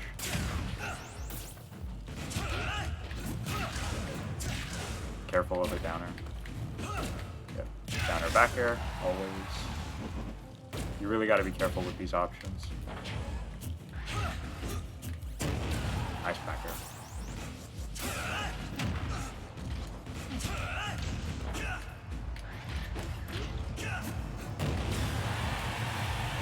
DI'd out too. Careful. Oh, you DI'd in.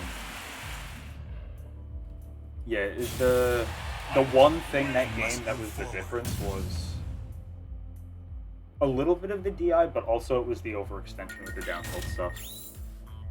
Just kind of going for like gyro into up tilt on my shield. That works. It does work on a lot of other characters, but Ike in particular can kind of avoid it with armor. It comes out like the armor comes out on frame 5. So we're gonna talk about. Let's play one more. Let's do just in here. Let's do one. I want to talk a little bit more about the down tilt stuff, and then we'll actually talk to it. But when it comes to down tilt, you use it like Roy Jab, but it shouldn't be the move that you're like fish. You don't want to fish for it. You want to pressure with it, and a lot of people make this error. They think that, oh, I'm pressuring, I'm going to try and hit this move. No, you're not actually trying to hit the move. In fact, usually you're not trying to hit the move. You're trying to hit the shield, or you're trying to pressure with the move, if that makes sense. But like landing the move is good, it's not a bad thing. But it's not your goal.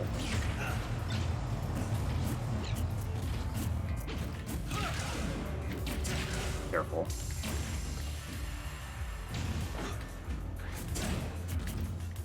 Not a bad mix-up. Careful. Again, drop shield options. Usually not the best. Good. I like that he recognized that it wasn't up smashable because of how far I was. How distant I was. He expected roll. Maybe if I roll now, he expected roll? I'm not sure. I don't know if I want to take that risk. Careful of that aerial. That's just kind of a down air.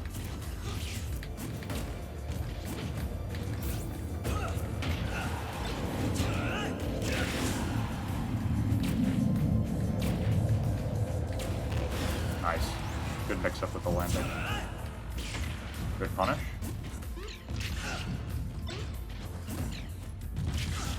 Fair enough.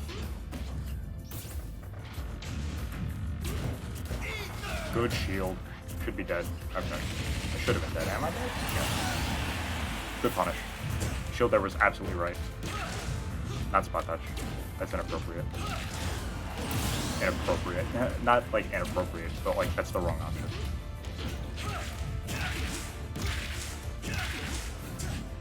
Trying to nair me. I got 3 up tilts for it.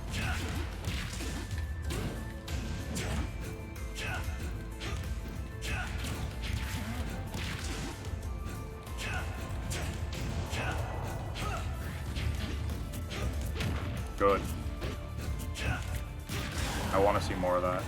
In that situation, I just called you out for it. But like this, you want a fair. Fair is just your safest, most consistent way of answering it.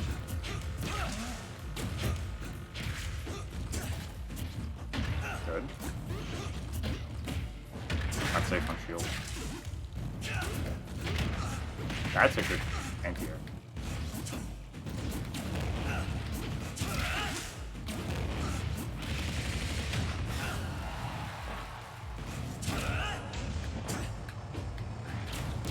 I've never not hit that before. Yeah, you can't do that. Okay. Let's do some. I must move forward.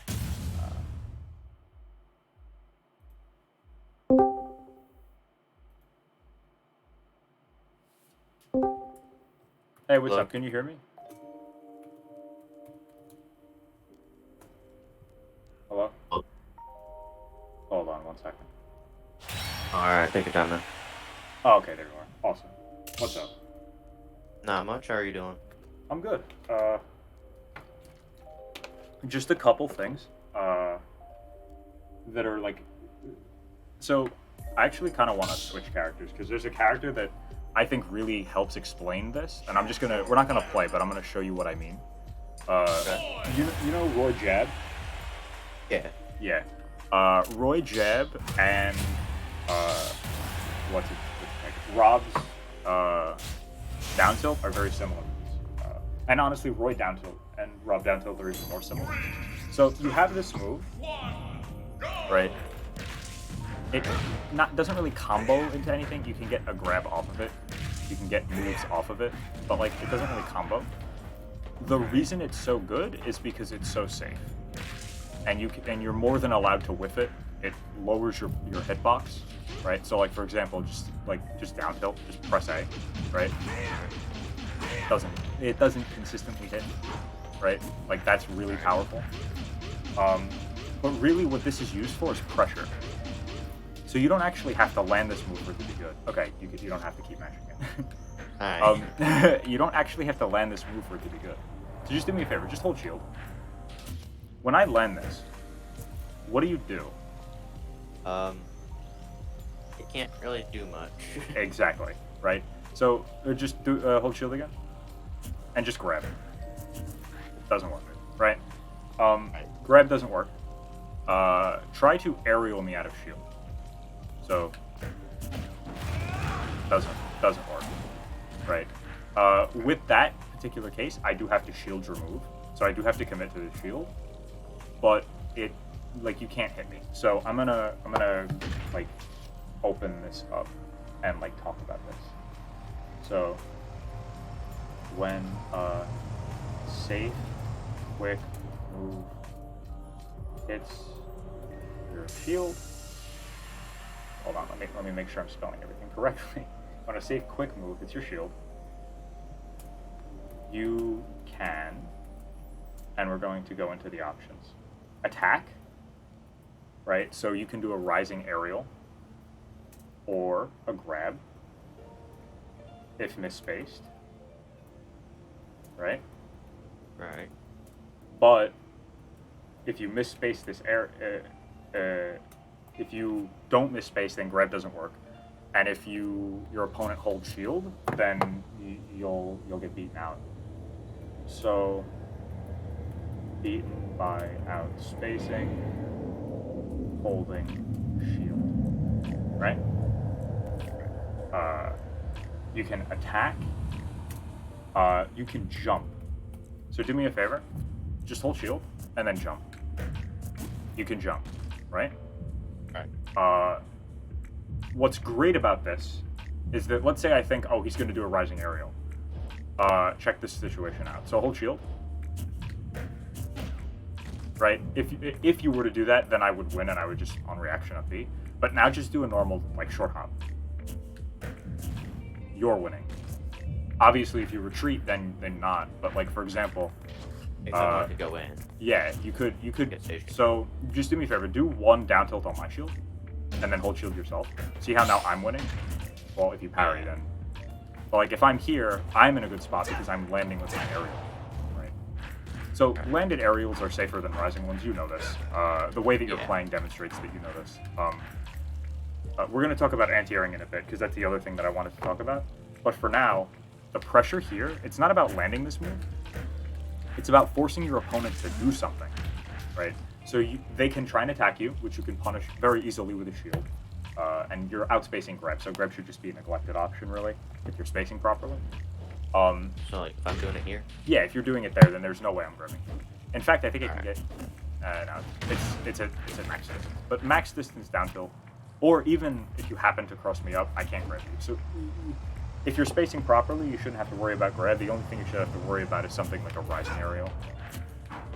Or like this. But what's nice about this, for example, just mash down tilt.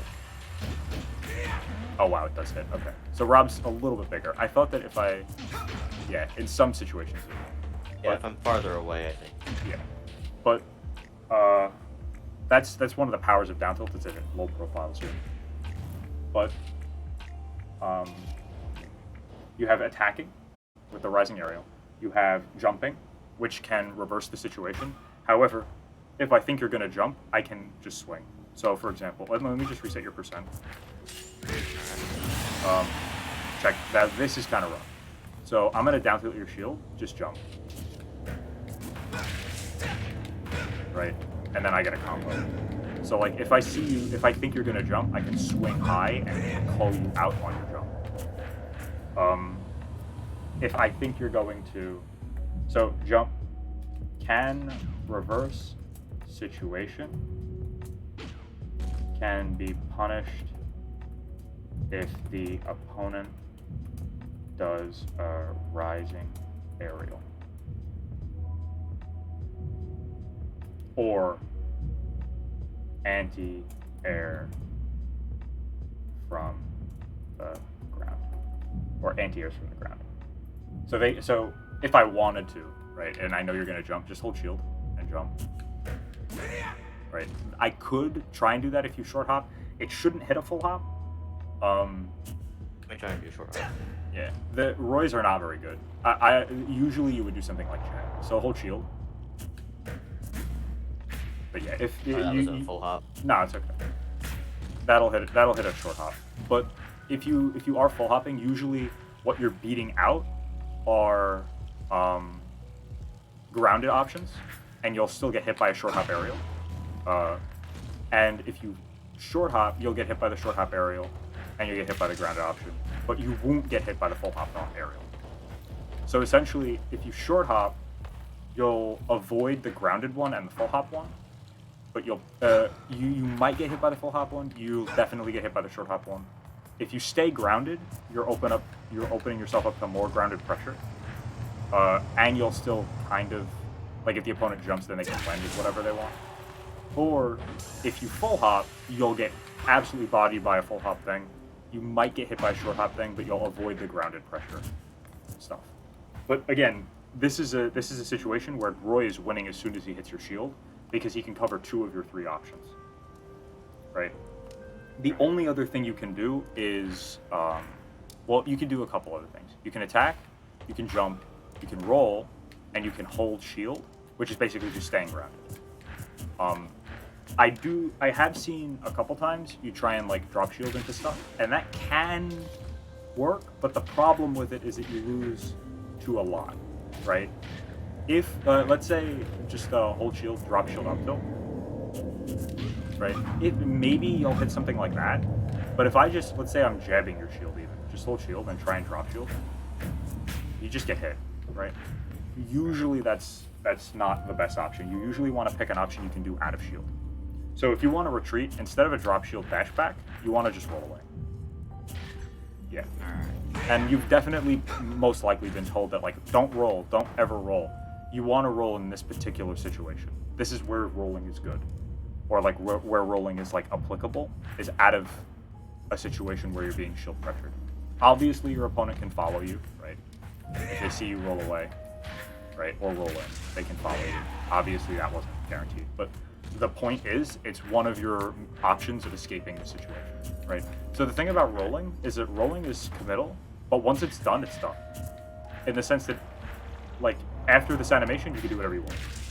With jumping, you can freely act and do whatever you like, but you're in the air, and you're in disadvantage until you land again. Does that make sense? So you have a little bit more freedom in the air, but you can't, what's the word? You're still technically in a position where you're not as in advantage as your opponent is, so you're in disadvantage technically. Does that make sense? Yeah, that makes sense. Cool.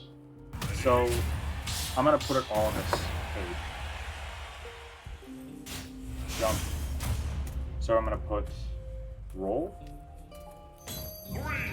the middle, but once the animation ends, you are free to act. Can be called out with any roll free. And full shield. Mix up timing, staying in place. One thing, so spot dodging in this situation is pretty neglected. It's just a bad option. And the reason is because even if I don't end up hitting you, if I'm pressuring you properly, you're still in the same place. So, like, just do me a favor, shield and then spot dodge, right? Like, you gain nothing out of that. Does that make sense? Yeah, that makes sense. Usually you'll have to either put your shield up again or pick a different option from the ones that you would have done out of shield anyway. Like, spot dodging on its own shouldn't be getting you punishes unless your opponent's doing things like this. Just hold shield and then spot dodge. Right, unless they're doing like that, which is wrong. The only reason you would do that is if you have a hard read on someone staying in shield. So this is just kind of like a hard body to hold shield. So just hold shield and don't drop it. Like, that's when you would do it. But that's a call out. That's not really a safe thing to do. So that's all your options. And hold shield. Spot. Dodge. Shouldn't work. You don't escape the situation. There you go. So, when you do a safe move on shield, just hold shield. Alright. You do two things. One, you force the opponent to do something, right? Two, you get a read on what they're going to do. And three, you condition them in that situation to expect what you do afterward. So you do a lot of things when you pressure. And the last one is one that I very recently came to the conclusion. So, hold shield. When I down tilt, you're forced to pick an option, right?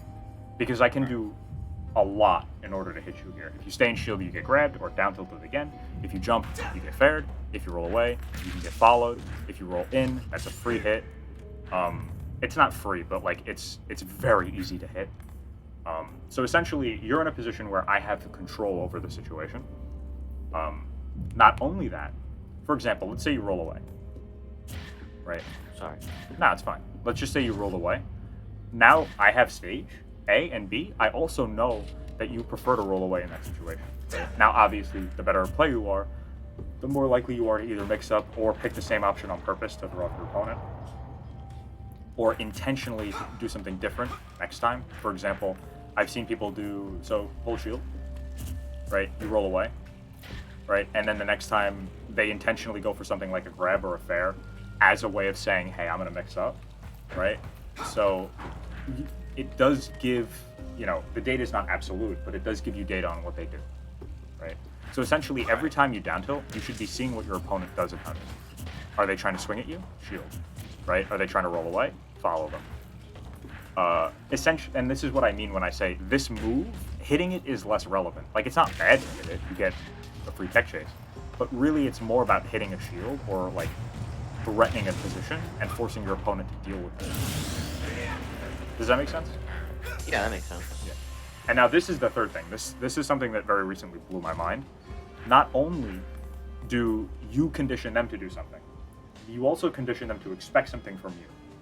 So for example, if I space this down tilt, let's say you roll away, and I'm holding shield, they're going to expect you to be shielding next time, right? Obviously, the better the player that they think you are, they might think that you're going to mix up that option as well. But on a lot of different players, they will act as if you're going to shield. So for example, they might go for a drop shield grab, right? Or if they see you jump, right? If they see you do things like this, they're going to expect you to, after the landed fair, full hop, and then they'll go for an anti-air. So what I've been catching a lot of people with as Ike in particular, just hold shield and then go for an anti-air, is like this. Oh wait, well that was actually a good one. I meant a full hop one. Oh, sorry. Yeah, no, you're good. It's like that. I've been catching people with that a lot because they expect another jump. But yeah, the essentially, I'm gonna write this down. When you safely pressure, you accomplish three things. You, in the moment, force the opponent to do something, which is great. So, have you ever played a card game? Yeah. Cool. In card games, usually, right, especially competitive ones, you never want to be the person committing first or acting first. In those sorts of games, they call it initiative, right? You always want to pass initiative to your opponent. You want to force them to do something so you can react to them. That's exactly what a down tilt does. It gives initiative to your opponent so that you can react to what they do. Right? Now, they might surprise you, go aggro, and swing at you, but that'll work once. Right? Right. So, essentially, when you're in this position, you have a high probability of hitting them again. So, do me a favor. Just match down tilt. Right? It'll hit if your opponent stays in shield, right? Or like tries to respect it. But like if somebody's just mashing, don't do it to me because my shield is low. But if somebody's just mashing, they'll just swing it, right? So with down tilt, you kind of want to do it like Roy jab, and this is what I mean. When you jab a shield as Roy, you can do it once and shield yourself. You can do it twice. You can. I've literally seen people do it like this, just in the corner, right, and get the back there. So you can do this jab as many times as you want, and once is enough. That's the beauty of it. So don't look to down tilt, down tilt, down tilt until you hit the move. This is enough. Does that make sense? Yeah, I think that makes sense. Awesome. So that's kind of my spiel on pressure and like using that pressure tool. So when you safely pressure the opponent, you accomplish three things. You force the opponent to act. You condition. You get data on their options out of the pressure situation. So I'm gonna make this more clear. You get data on the options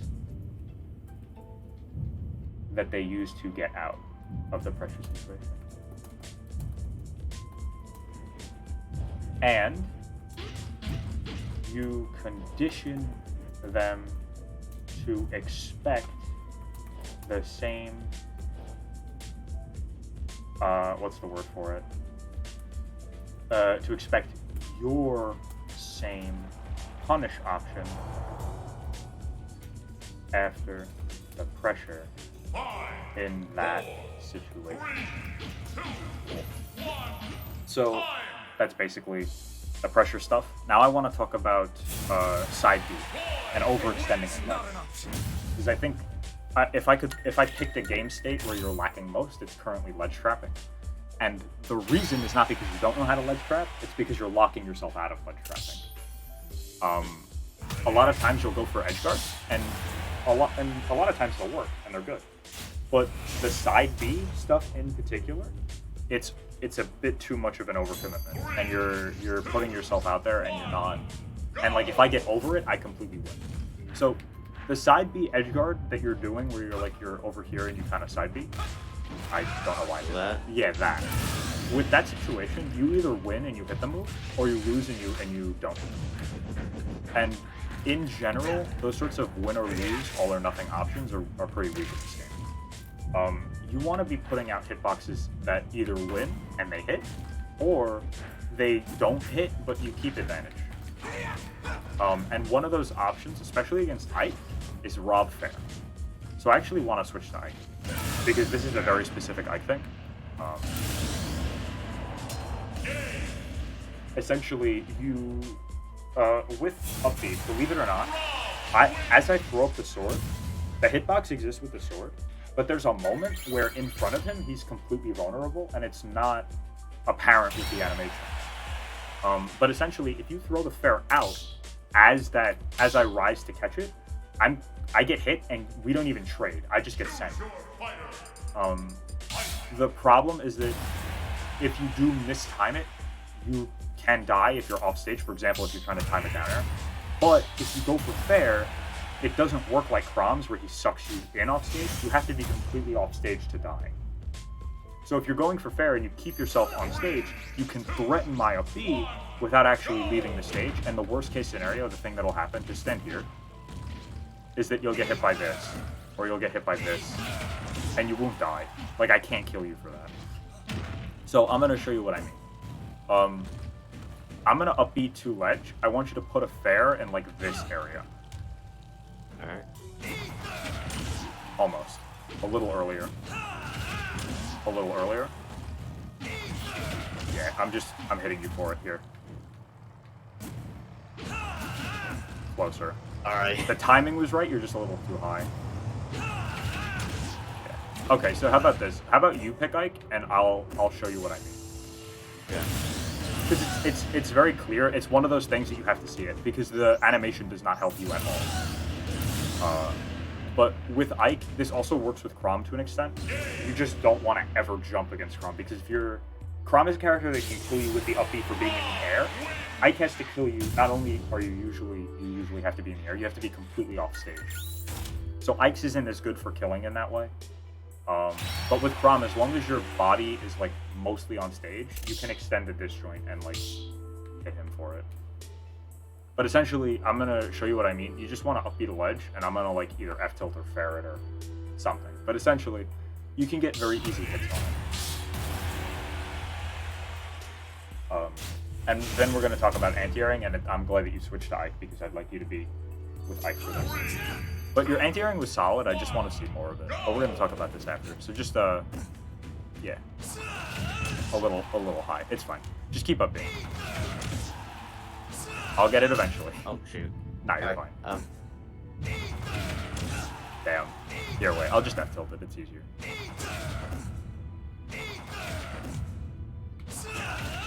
Damn, it's tough online. Yeah. Oh man. Oh yeah, you can't snap. Essentially, yeah, I ran out. it's all good. Just keep going. Or try and get this. Maybe if I just rise. Yeah, there you go. Yeah. There you go. See what I mean? Like as you go to rise with the move, you can just fair. And what the beauty of it is that I stay completely on stage. Like I won't get sucked off. But okay, so anti-airing Ike. So okay, when it comes to anti-airing, I do like the rising fair that I'm seeing from Rob. The problem is that I'm getting away with it. I'm getting away with this stuff too often. So I'm gonna give an example, and this is the example that I use for pretty much all of anti-airing. Nice. So when I do this back air, where do you usually punish this move? Right? If it doesn't hit you. Do it. Exactly, right? You whip punish this. Right? Because I'm rising. If you were to try and stuff that move out, It'd be very difficult to do.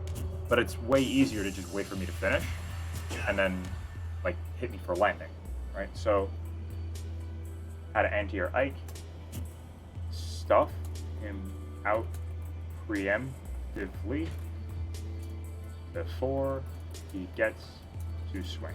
So check this out. What's the difference between this move and this?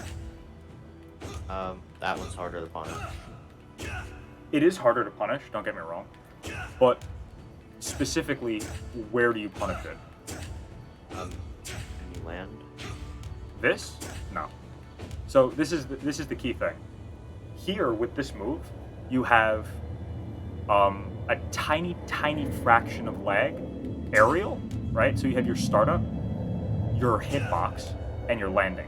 Your landing here is way laggier than this. However, your startup here is way, what's the word? Your startup here is way less laggy. So essentially, this, with this, it's not about, hold on, I'm confusing myself, sorry. It's not about hitting me for landing, it's about hitting me for jumping. So here, you want to punish this sort of aerial, by stuffing it out preemptively. So just do me a favor, just land with backer. Alright. And just keep doing it. Yeah. Right? Alright. Yeah. Stuffed out. Do you see what I'm talking about?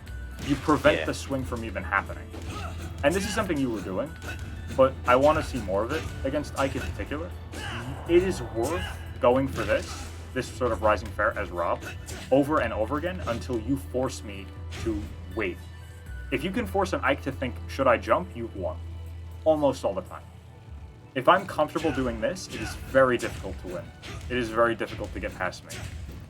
You want to prevent me from being comfortable in that situation and just stuff me out. Even at the cost of some of your own game plan, and just force me not to jump.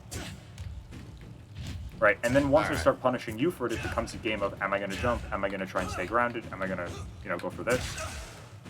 But that's the sort of guess you want to force with Ike. Essentially, if you can make him hesitate, you can win. It kind of shone through in that one game that was very close. I don't remember which one it was, but like essentially, like you had me like, am I going to jump? Am I going to shield? And then you got the up smash. It was just very well done. And I do want to mention, I've been harping on a lot of flaws and stuff like that. You're playing this character very well. I think part of the problem is that I think you started with Rob. Correct me if I'm wrong, but like you've been playing pretty exclusively this one character. Well, I mean, not exactly. I've Yeah. played a bit of Snake and Wolf. Yeah. I mean, I'm not as good with them as I am with Rob. So. Gotcha. Okay. Honestly, to me, you feel very much like a Rob player and not so much a Smash player, and that's not a bad thing. That's where a lot of people start. For a long time, I was a Shulk player and not really a Smash player. I think the anti-airing stuff, the down tilt stuff, that's all going to help. I think the last thing is your landing and your recovery. So Rob has some very powerful stall tools, and they're good, don't get me wrong, but you definitely want to practice getting to ledge fast. So the analogy that I use is like escaping disadvantage is like driving a car. You want to get from point A to point B, and you want to get there safely, and that's your main priority. However, you don't want to waste time, because if you waste time, you make it a danger for the people around you, right? The slower you're going on like the expressway, the bigger a problem it is. So like, you also have to get there quickly. So essentially, disadvantage is about balancing that ratio between safety and speed. So you want to get there as fast as you can, as safely as possible. So right now you're getting there pretty safely, right? But the problem is that as you stall and you wait, you also give me time to hit you. Does that make sense? Yeah, So if you're stalling up here, sure, you're not as readily easy to juggle. But if I just wait that little bit of extra time and I double jump with you, you've exhausted resource now. And you have fewer ways of landing, and you're still in the same position as soon as I land one up there. So like the reason that Rob is so powerful with these stall tools is not because he can stall, it's because he can pick whether or not he stalls. Right? It's a similar thing with flip kick. If you flip kick every single time, it's not good. It's just as bad as snapping ledge. So it's not so much the the fact that you're doing it, it's the option that you have it, right? So that's why it's called an option, because you don't actually have to do it. Options are powerful because you don't actually have to do them. That is why they are optional. Okay. Okay. Yeah. And the last thing is the side B edge guarding stuff. So, essentially... Yeah, okay. Can we talk about this? Sorry, what were you going to say? Didn't we talk about the side B edge guarding thing? We did. We went over it, but I wanted to make another point about it. Essentially, okay. the side B here is similar to Ike Fair. It's good, right? And it covers a lot of space. But like if I whiff it, obviously that was a terrible use of it. But if I whiff it, I'm forced to recover, right? One thing I think would help you immediately is instead of doing this and side being in this area, you jump back and you do like a fair. Or even if you wanted to a side B, but as long as you're on stage as I'm recovering. Yeah, exactly. Jumping backwards. You could do that too if you wanted. That's a bit more committal. But like this. Oh wow, I just my jump got eaten. Essentially like this. And you put the hitbox in the same place it would be as you come back to stage. Right? That's really powerful. Because essentially what happens is you either hit the move and I die, or you don't hit the move and you lose all your stage. And the thing is, I feel kind of bad because like I don't think I ever saw you like truly ledge trap, or at least I didn't see it anywhere near as much as like I would like to. Because I think personally, Rob's ledge trapping is one of his best attributes. Yeah, I know that he's really good at ledge trapping. Yeah. He's not very good at doing it right now. I just don't need to learn how to do it well. Yeah, and I think one thing that you'll find is that if you focus on not overextending and staying on stage, you'll get more opportunities to practice it. Because like you like it's probably a weakness in your game simply because you're overextending and you're not getting the opportunity to do it, so you don't have that much experience with it. But yeah, making a what's the word? Making it a priority, just keep stage control, is like really important for that sort of stuff. So I'm gonna put this over here.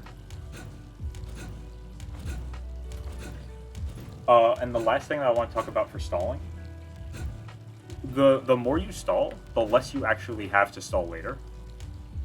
So like if you're off stage and you're doing like upbees and you're going under the ledge, that's fine. But if you get hit off again, you don't have access to that because you've lost your fuel.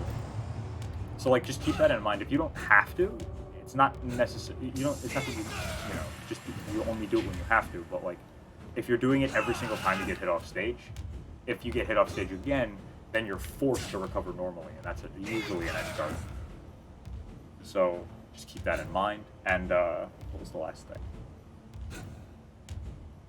Something about, oh yeah, if you consciously prevent overextending when edge guarding, you get more opportunities to practice ledge trapping. Just keep that in mind. I honestly think it's just a lack of experience with it. Alright. You're landing with this character very nicely. It usually takes a lot of people some time. Oh, thank you. Yeah, no problem. How much time do we have left? We got 6 minutes. Alright. Actually, do we like a couple more technically games? have 15. Yeah, we have like 16 minutes. These are the 10 before. And yeah, we can play one. If you want, I'll even stay on the call. Alright, yeah, sure. But the reason that... Oh, hey. Thank you, Finesse, for the follow. I'm trying to use your code for Metafy.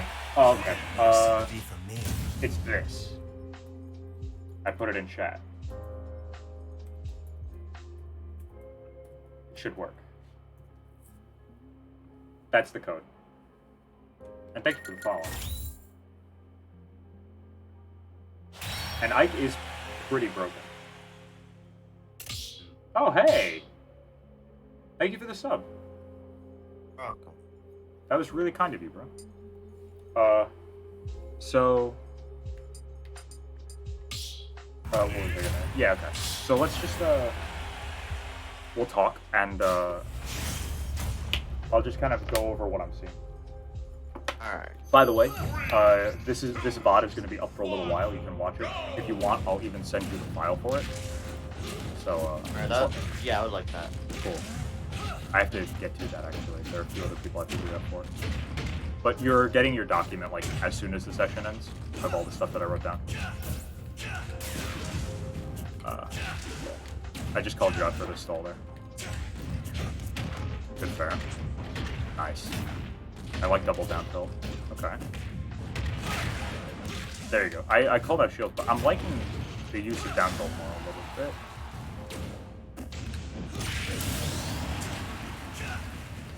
Now, like before, I felt like the down tilt was just kind of used to poke through shield and hit me. Now I feel like you're actually using it to pressure. Nice. Careful. I did it again. It's all good. It's a habit. It's one of those things that, like, you'll with time and effort, you break. Nice. Good end here.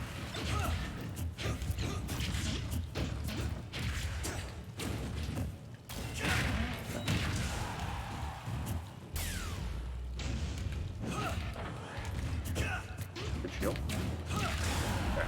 That upper, by the way, is literally, usually it's just an anti-air. Like, if you get hit by a lot of this, it's usually for Trump.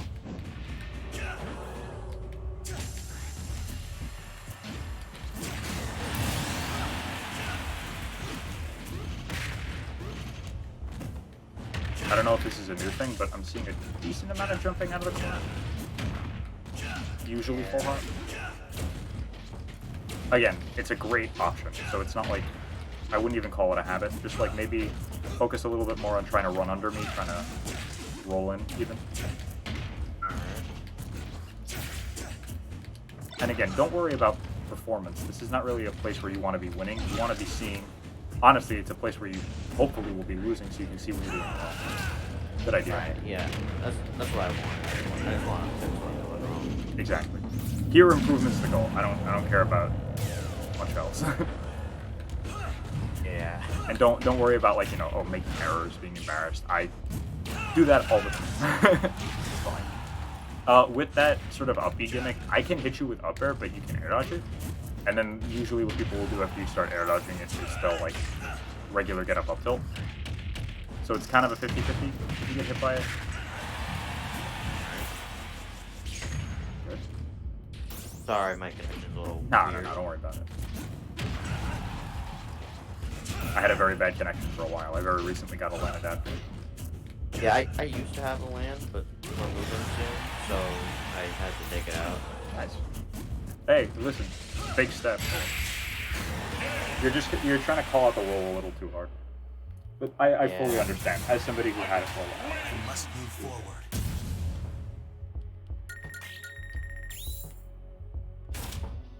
Yeah. Again, thank you for the gift sub. That was very kind of you. But yeah, good luck with the move. I know that's a definitely a big life step. I mean, I'm not too upset. It's just kind of difficult getting everything out. Yeah. I mean, I've never ever been in that situation. Like, I've lived in the same house for as long as I've been around. But This is the first time that I've moved in like for 10 years, I think. oh wow, okay. But like moving into my dorm was a hassle, and like I'm literally 20 minutes away, so I can't even imagine. Nice. By the way, that first hit of Nair is a really good end here. Really? It's not great because it's kind of slow, but if you know I'm gonna be there, you get a little bit out of it. So it's a bit nicer than a fair.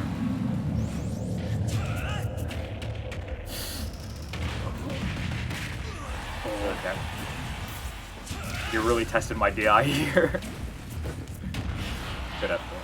That was an okay F tilt. The problem with it is like The problem with it is that you're doing it after shield drop. So if I were to just kind of turn around and down tilt like this, it's tough to beat that.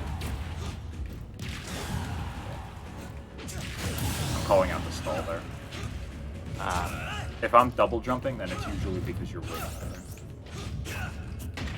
There are some percentages where I can kind of like get like at 50 a nair up air, and if he double jumps, especially with platforms, he can double jump and kill you at like 70. So you either have to like mash air dodge or do nothing and hope you don't hit. Oh, I thought you'd roll.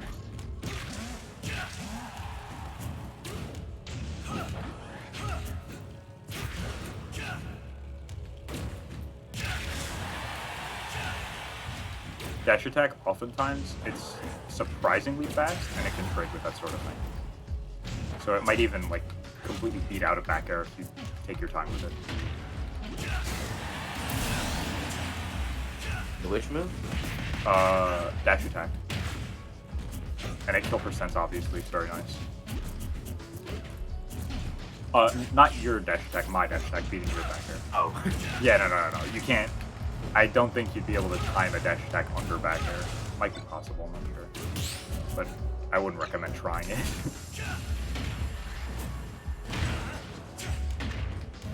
Good punish.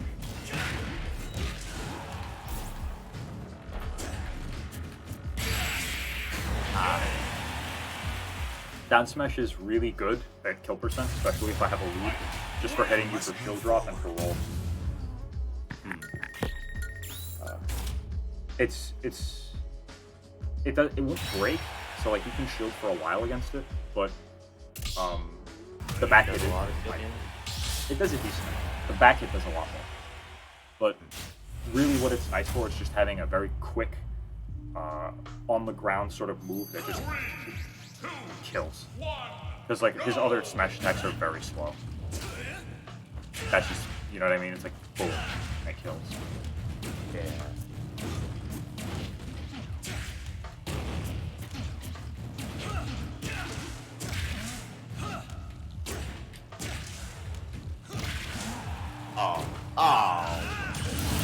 Oh, nice. That was unintentional. I meant to land on stage, but as I realized I was gonna die, I kind of like moved. I didn't say anything. Nice. See, that F tilt was perfect, because that's a place where normally you'd side B. So I'm glad that I'm not seeing that move.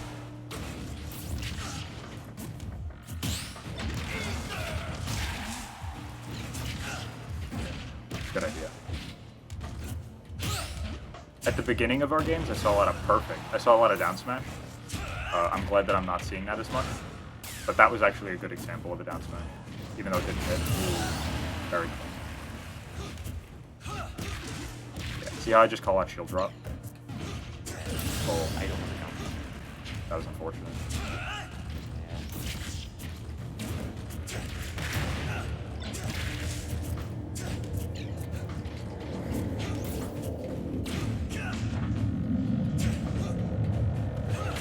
Good. I don't know why. Normally I'd be able to down tilt you there. For some reason I'm having trouble hitting it on Rob. It's weird. It is weird. Like his hands are pretty big. Like it's not. He's not gonna avoid it. If that makes sense. But yeah, you just want to make sure you're picking an option. And then generally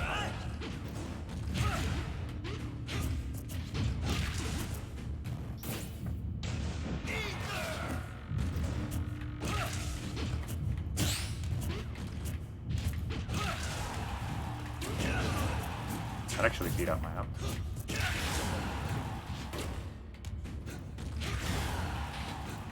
Oh no. Yeah. Wow. Okay, Wow, that was a nice DI. Huh?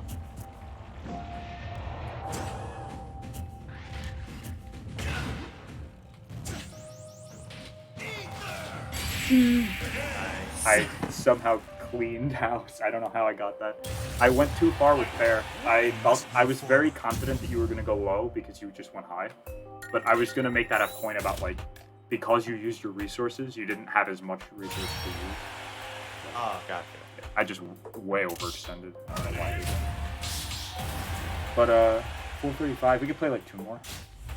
Alright.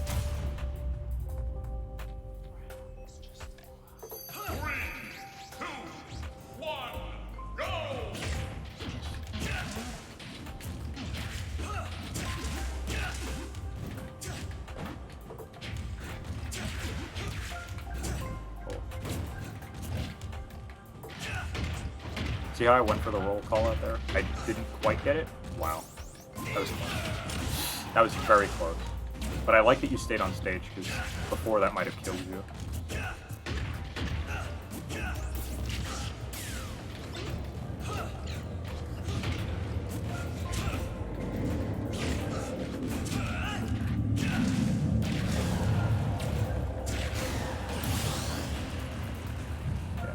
There, I called out the stall directly. Good. Good use of the laser, by the way. You're calling out my jumps and you're calling out my ground options. Oh no. You're dead. Honestly, I didn't think I'd Did it again. Yeah. That honestly made a little bit more sense. It's just that you can commit with such safer options. I think part of the reason it's become a habit for you is because it lasts for so long. And you can like kind of position it in such a way that you can cover a roll and then move in to cover regular getup, or you can cover a jump and then land and cover regular getup. So it's versatile. It covers a lot, and it lasts for a long time. So I understand why it's a habit, but it locks you in, right? And the reason you're using it, the reason it's so good, is the same reason it's so bad. Because if I avoid it, you get hit, and you don't have any freedom to change.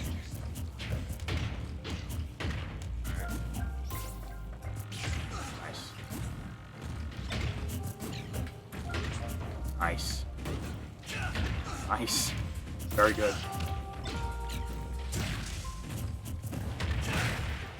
That was just a mix-up. Also needs to kind of work on not feeling as much. Probably, yeah. Honestly, I get it, because Rob's movement's not great, and he's pretty big, so you do want to avoid stuff. The thing that I did for that, I just turned my shield button on. Well, when I would practice not shielding.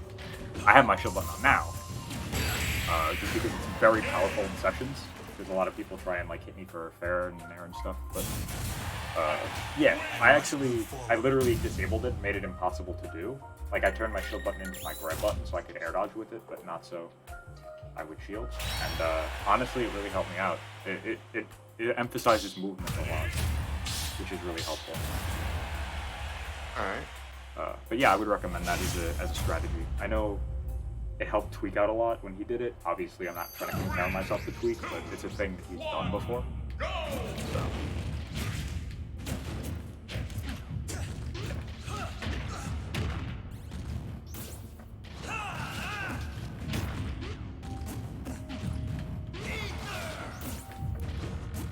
But I do understand where you're coming from with that.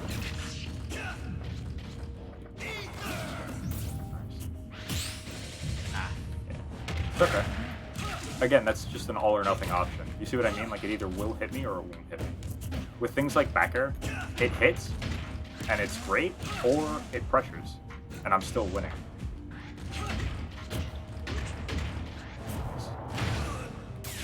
Oh, oh.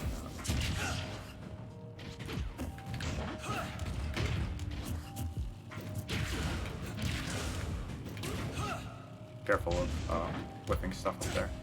If I double jump with you, I can hit you for free and like, get an early kill. Clean. Very nice.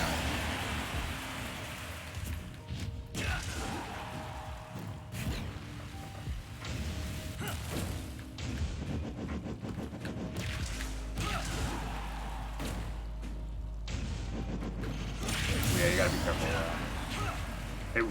Like, Ike down air for those is like really powerful. Ike is one of those characters that punishes like bad options very, very hard. It's part of what makes him like, he has the reputation of being broken at like lower levels, and the better you get, the more obvious his weaknesses become, if that makes sense. Yeah. Like you can kind of play him like Bowser, which is kind of sad, but to a lot of people, he's kind of just a better Bowser. But really, he's his own character. I mean, he does have a sword. He does have a sword. Yeah.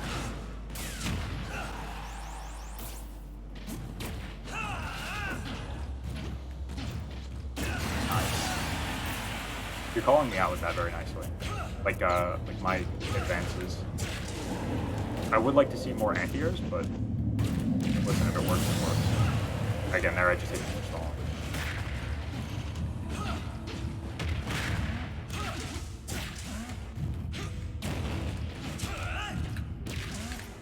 Were you in lag then? I think so. Back here has a bunch of lag. I didn't realize you bared. I just thought you landed and did something. Nice. Nice. Good weight. The no match mix up.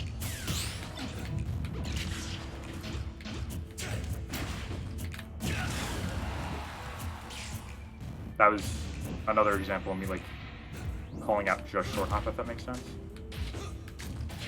Good spot on. No. There we go. Okay. I hadn't hit that down till literally all day. Yeah, I think that was like the first time. Yeah, I think for some reason I was a little bit closer. Maybe it was just the fact that the tipper doesn't hit it. I don't know why. But yeah, I do have to go. I have to get ready for a small bracket tonight. But yeah, I hope this was helpful. Good luck with that. Thanks. Shut up, Josh. All right. No, I haven't. I'm gonna go. All right. Later. Have Bye. a good day. Thanks, you too. That was very funny. Okay.